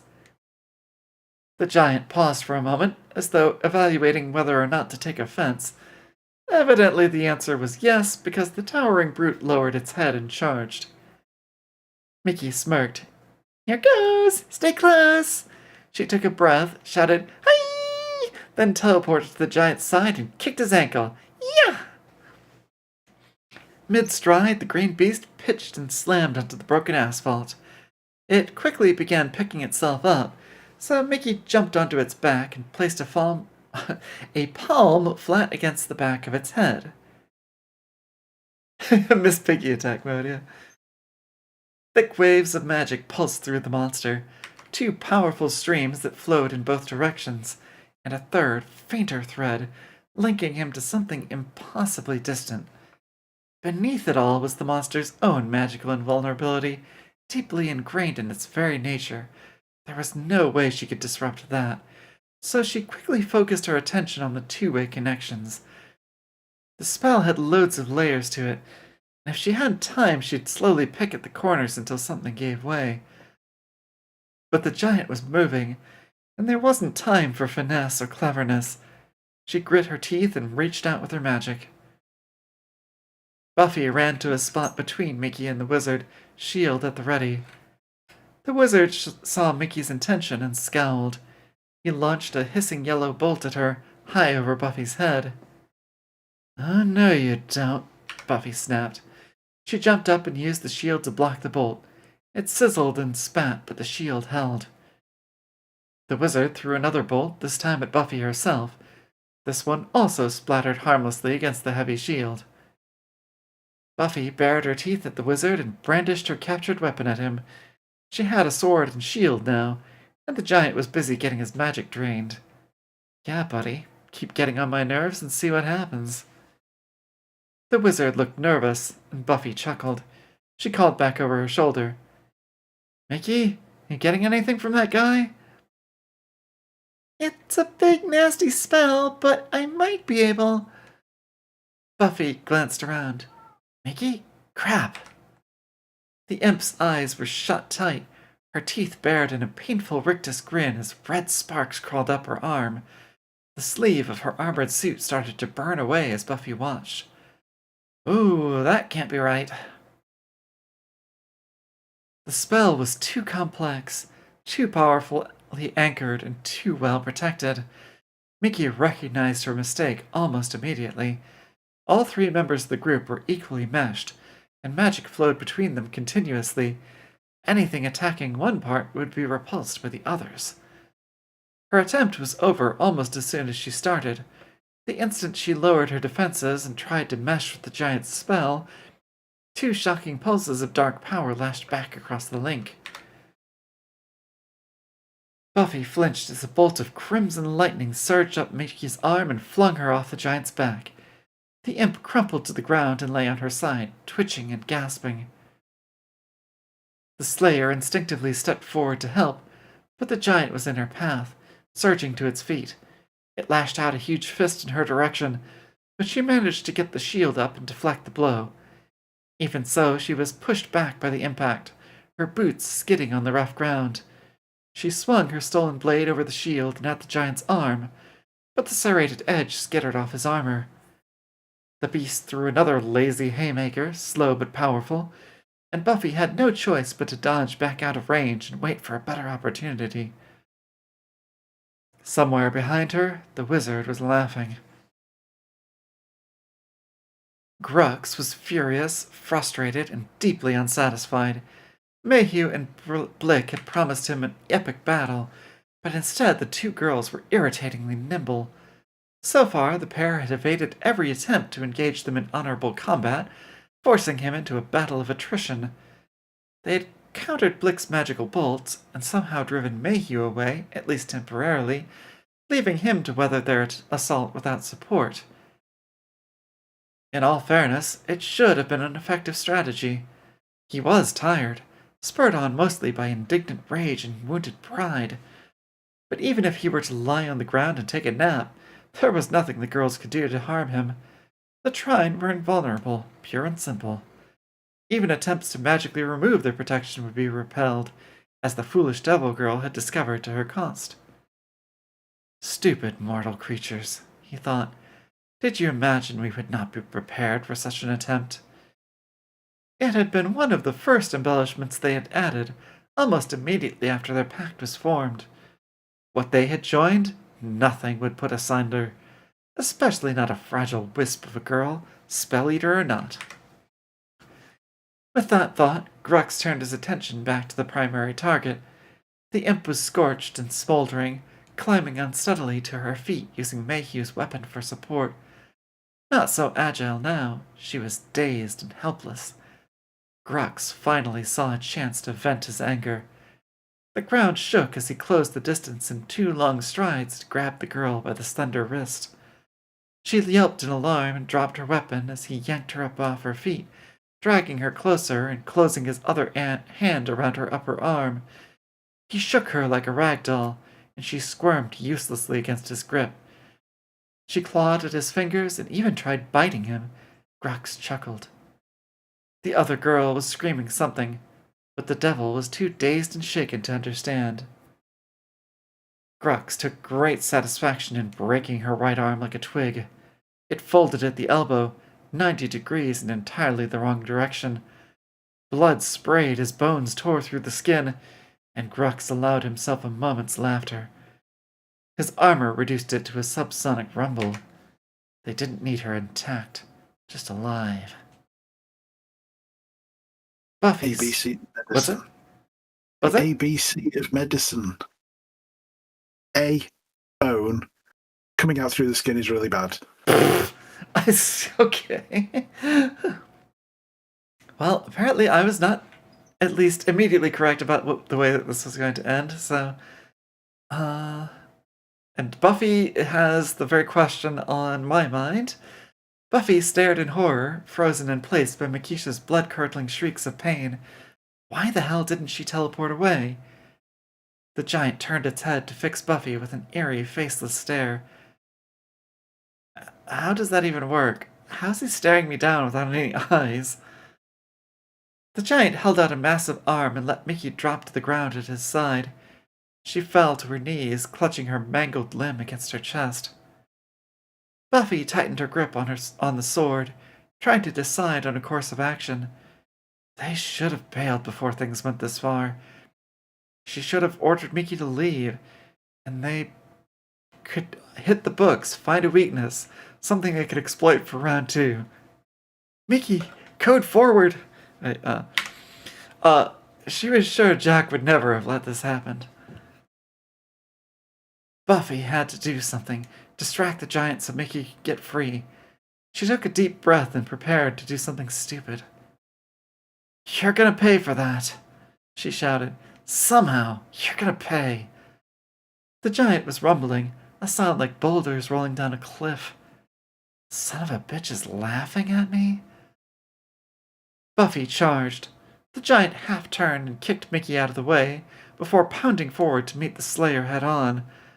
Buffy ducked under his grasping hand, guiding him aside with the shield before leaping up and jamming the sword like a spear into the place between his collarbones. The armor there looked like a bunch of articulated pieces, rather than a thick plate.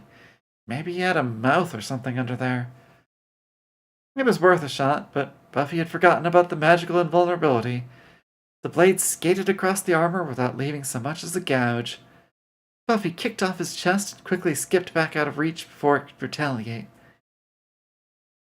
Buffy hissed a curse. What the hell did it take to break this guy open? Was this sword even magic? She frowned then, eyeing the weapon suspiciously. Maybe it was enchanted so to make it less effective against the demons? Could that be it? No wonder they were laughing. And now the giant had actually turned his back on her and was jogging back toward Mickey. The ground was shaking, but Mickey's world was so shattered with pain it took her a moment to recognize the danger. The big guy was coming back to finish her off, and she couldn't feel her magic. The backlash from the spell had knocked her all out of kilter somehow. The power was there, just out of reach. But she couldn't concentrate enough to make anything work. A shadow fell over her, and she looked up at the monster's slab-sided proud face. "You broke my arm, you big meanie!" He reached down and clamped a huge knobbly hand around her neck, hoisting her up off the ground. She had to grab hold of his wrist to support herself, letting her right arm hang at her side. Her entire right side felt like she was on fire, and she'd seen enough battlefield injuries to know her arm would never work again without magical healing, and she wasn't sure she had anything left. She heard somebody screaming, somebody besides herself, and realized she'd closed her eyes. Buffy. Was Buffy hurt? She forced her eyes open and frantically looked around. Buffy was screaming. A howl of impassioned rage as she attacked the beast's back and flanks with unprecedented ferocity. She threw the shield aside and gripped the short spear two-handed, stabbing desperately into every available nook and crevice between the armor plates, trying anything that might make the monster release Makisha. The monster ignored her efforts and gave the imp a massive punch to the face. Mickey's screams of pain were momentarily interrupted as her head lolled back, stunned for an instant. The giant hit her again, apparently intent on reducing the imp's face to mush. "Stop it!" screamed Buffy. "Leave her alone! You've won! She's beaten already! Come and fight me instead! I'm the one you want! I'm the Slayer!" The beast paused, fist still raised. It turned its head to regard her. Buffy stood her ground, breathing hard, heart pounding. "Come on, you bastard." Who? Me? "We have what we want. The Slayer is ultimately irrelevant." "Oh, Yuzu! Hello!" You made it. Just for the last, 1/3 of the last chapter of the day. But welcome. Good to see you. Did you have a good evening? Get dinner all put together and all that? The words were little more than a faint rumble, but Mickey blinked in surprise. She squinted and spat a mouthful of blood over the monster's arm. "You can talk?" The creature turned to face her. It made another grinding, rumbly noise deep inside its chest. "You understand me?" Buffy stepped closer. "It talks? You can understand it?" "Yeah. He said they've got what they want. Is that me?" The beast nodded.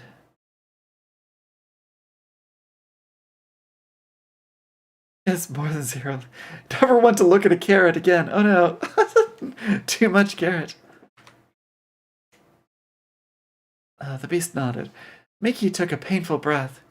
"You're not here to just kill everything and sow general terror?" A shake of the head.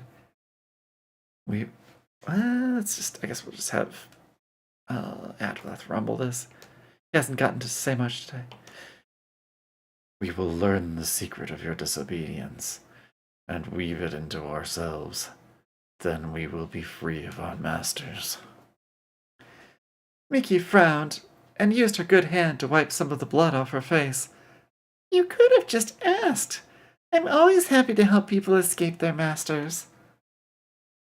The wizard was floating closer, hands loose at his sides, and the flying woman chose that moment to drop down and scoop up the weapon Mickey had dropped. Buffy took a few steps back, keeping the group in view. "Understanding will take everything from you. You will not survive the process." Mickey blinked. "Oh, well, that sucks. But hey, I just figured out why my magic stopped working." The red lightning should have boiled her to ash, but Mickey had been intent on absorbing everything she could when it hit. The resulting influx had changed the flavor of her magic, so it took her a while to reconnect. But on the plus side, she had a decent store now. Just enough, as it turned out, and while it wasn't good magic by any means, it also wasn't evil. Perfect. Grux recoiled as the devil girl suddenly blazed with golden light. Sensing danger, he decided it would be best to knock her out, or even risk killing her. She caught his punch in her tiny hands like it was nothing.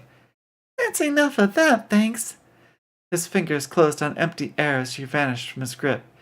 He whirled, already stepping back in anticipation of a surprise attack, but he still wasn't ready for it. Mickey let out a roar and ran under the giant's guard. She channeled a huge burst of magic into her strength and delivered a massive double-fisted uppercut to the monster's gut. She didn't feel anything break, but she did manage to launch the giant several feet into the air. It flew backward and crashed onto its back. Mickey used the distraction to run toward Buffy.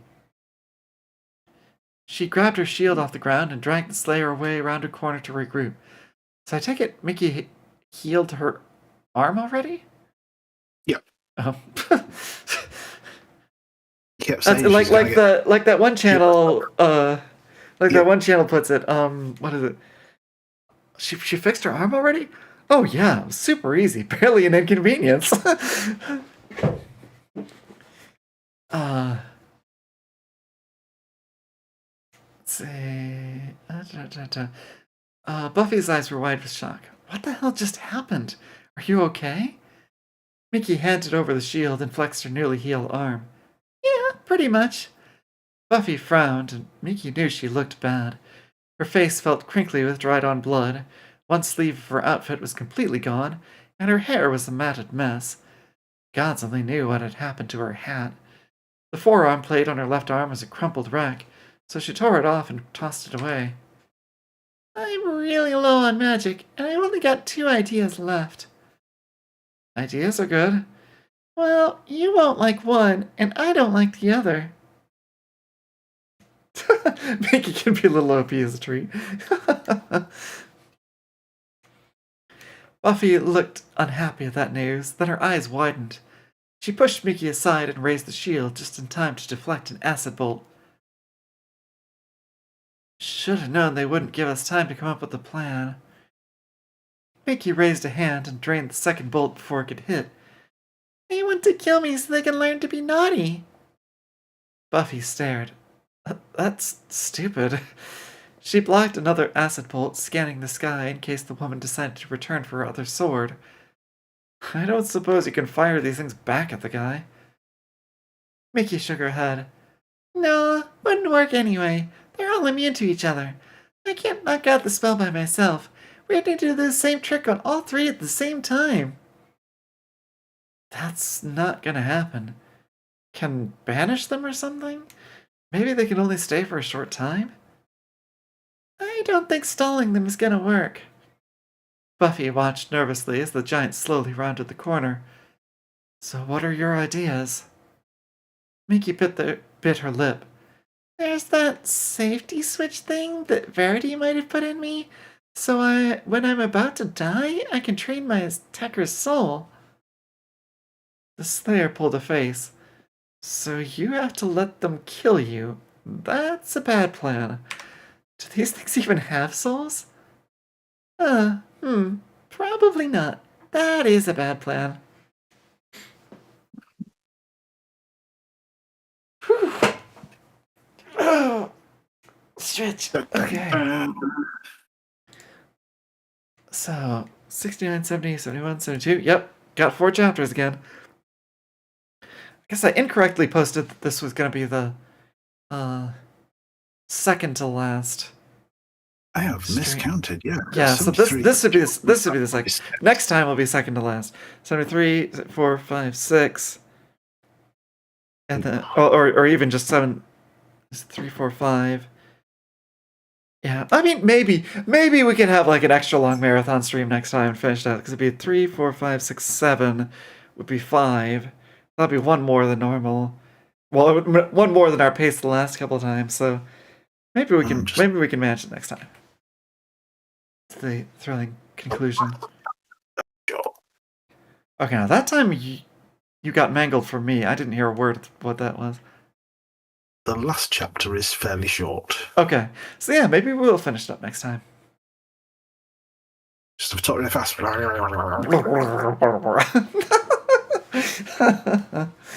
Okay. Well, I've had a very, very long battle scene where nobody can actually hurt one another. End of a dang era. Yeah, dang. Indeed. That's going to be, let's see, this was...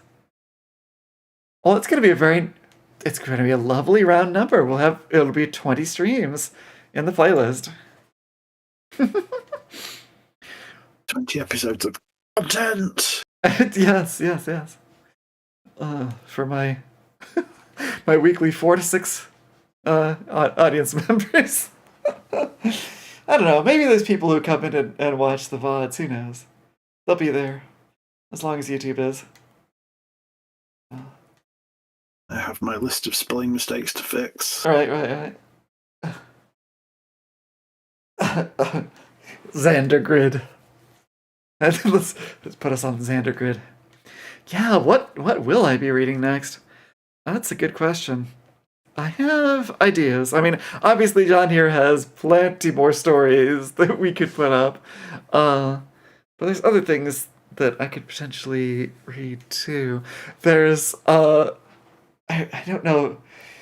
I might need to see if there's a way to contact the author to get permission about it, but there is a series of like young adult fantasy novels called The Callista Chronicles. I thought that would be very funny to try those out. I'll have to give one of them a read to see if it's any good. If it's too cringe that I might not be able to make it through it, but if it's competently written, I think that would be amusing. um, Animorphs. Oh, Animorphs would be amazing. I don't. Where can you even get them these days, though? Or have they been republished finally?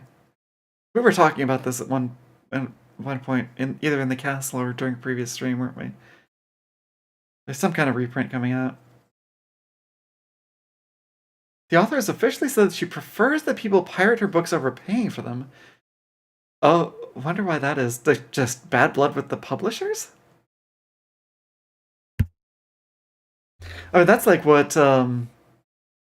the devs of Disco Elysium say, because they got bought out by a publisher that they don't actually like. They are getting new prints. There's also a Callista trilogy in Star Wars, apparently. What? A Callista trilogy in Star Wars? Yeah, but spelled with a C. Oh, okay. No, this one is exactly the way that I spell it for my real life use name, Kalista. It's funny because I now have like several each subtle variation of the name is used for a different purpose. Like Kali, Kali, or Kali. That's the VTuber persona. That's this one. That's the OG. Callista with a K and one L. That's like real life me. That's my out in the world name. And then Callista with a K but two L's. That's what I use for the persona of like the like brown haired trans cat girl that I use as a kind of casual persona. I started writing her in a collaborative write, like a role play kind of thing with my ex Amelia. It's a bit stalled at the moment because she's been so busy with work. But oh, real Sona. Well, I mean, it's still a persona though. Oh, I see. Real Sona for the one. It's a real Sona. I'm not gonna try to tangle this out. Or to untangle this, I mean. But yeah, the Callista sort of persona that I'm writing that is kind of a Doctor Who-ish character. Not time travel, but like world hopping. She has like a writing based magic that she like. It's almost kind of like Mist, or she it has a book that she can use to like it sort of defines a world, and she can use that to travel there. Cat Moth Sona. Cat Moth. Wait, Cat Moth. That's me and my wife. It's Cat and Moth. Yeah. A third L for science. That's when I'm falling off a cliff. Roll it like Welsh. I don't know what. I've never heard Welsh. I don't think, or very little. I don't know what that was, but it sounded really cool. It has a purr in the middle. Yeah. K all is the collected total of all Kalis.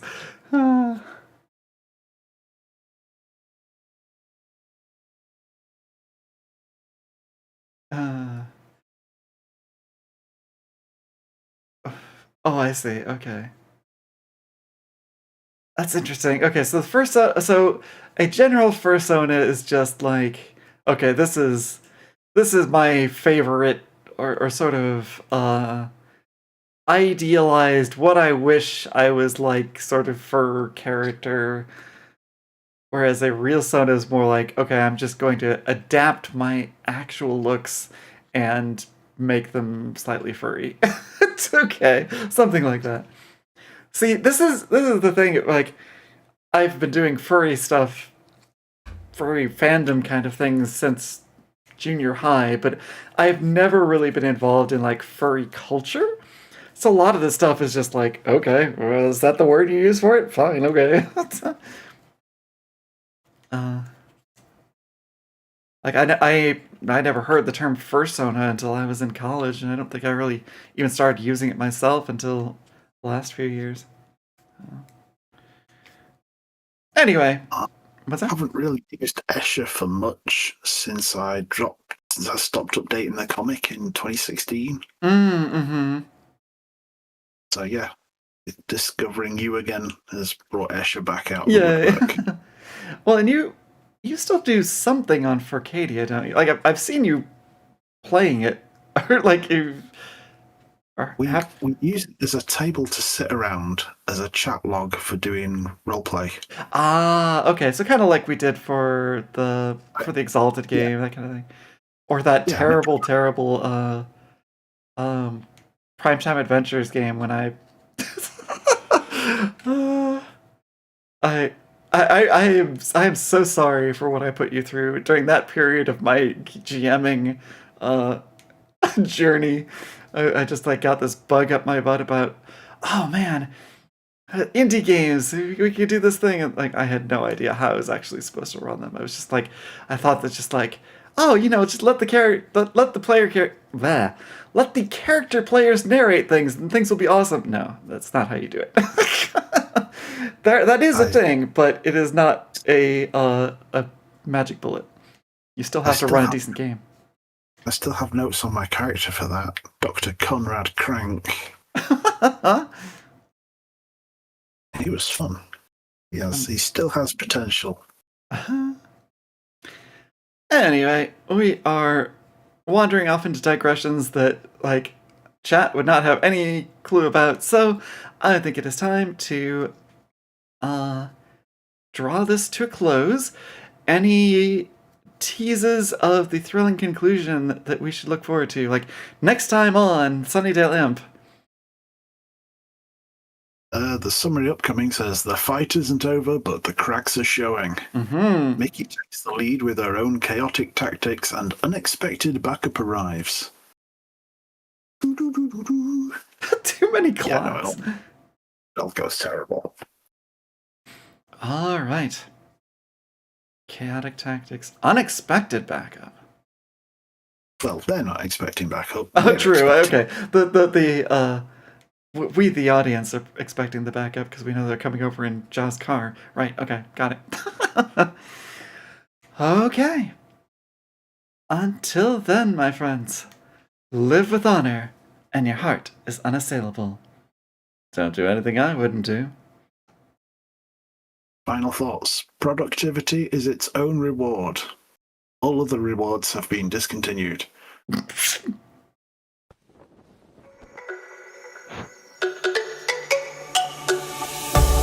me go, there's no doubt. Gotta get out of this small town. You took my heart from me. Now you're everywhere I see. Set me free, let me fly. Let me find new kinds of highs. We're just wasting here, waiting for another year. We both know the score. We've been here once before. So many words unspoken. You took my heart, it's already broken. You don't have to wait.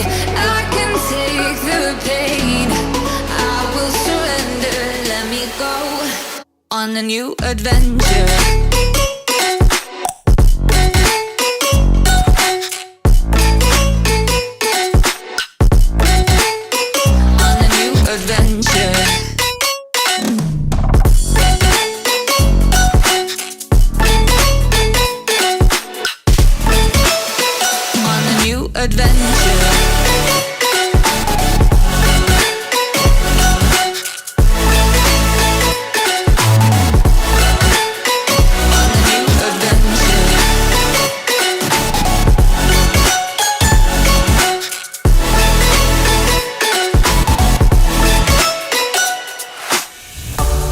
let me go, it's my time. Watch me build another life.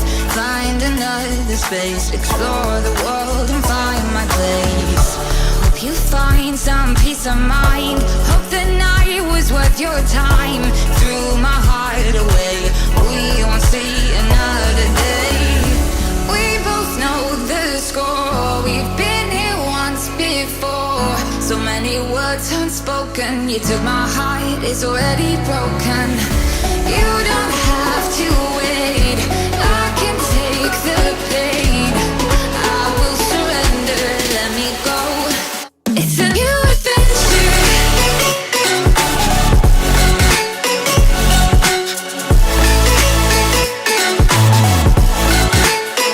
On a new adventure.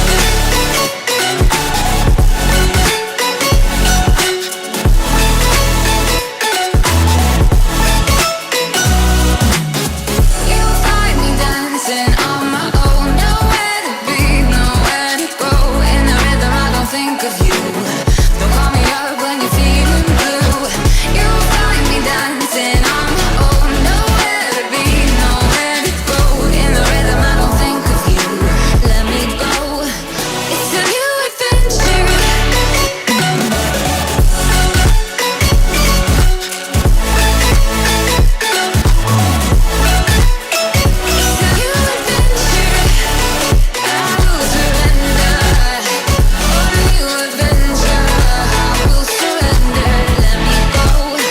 On a new adventure.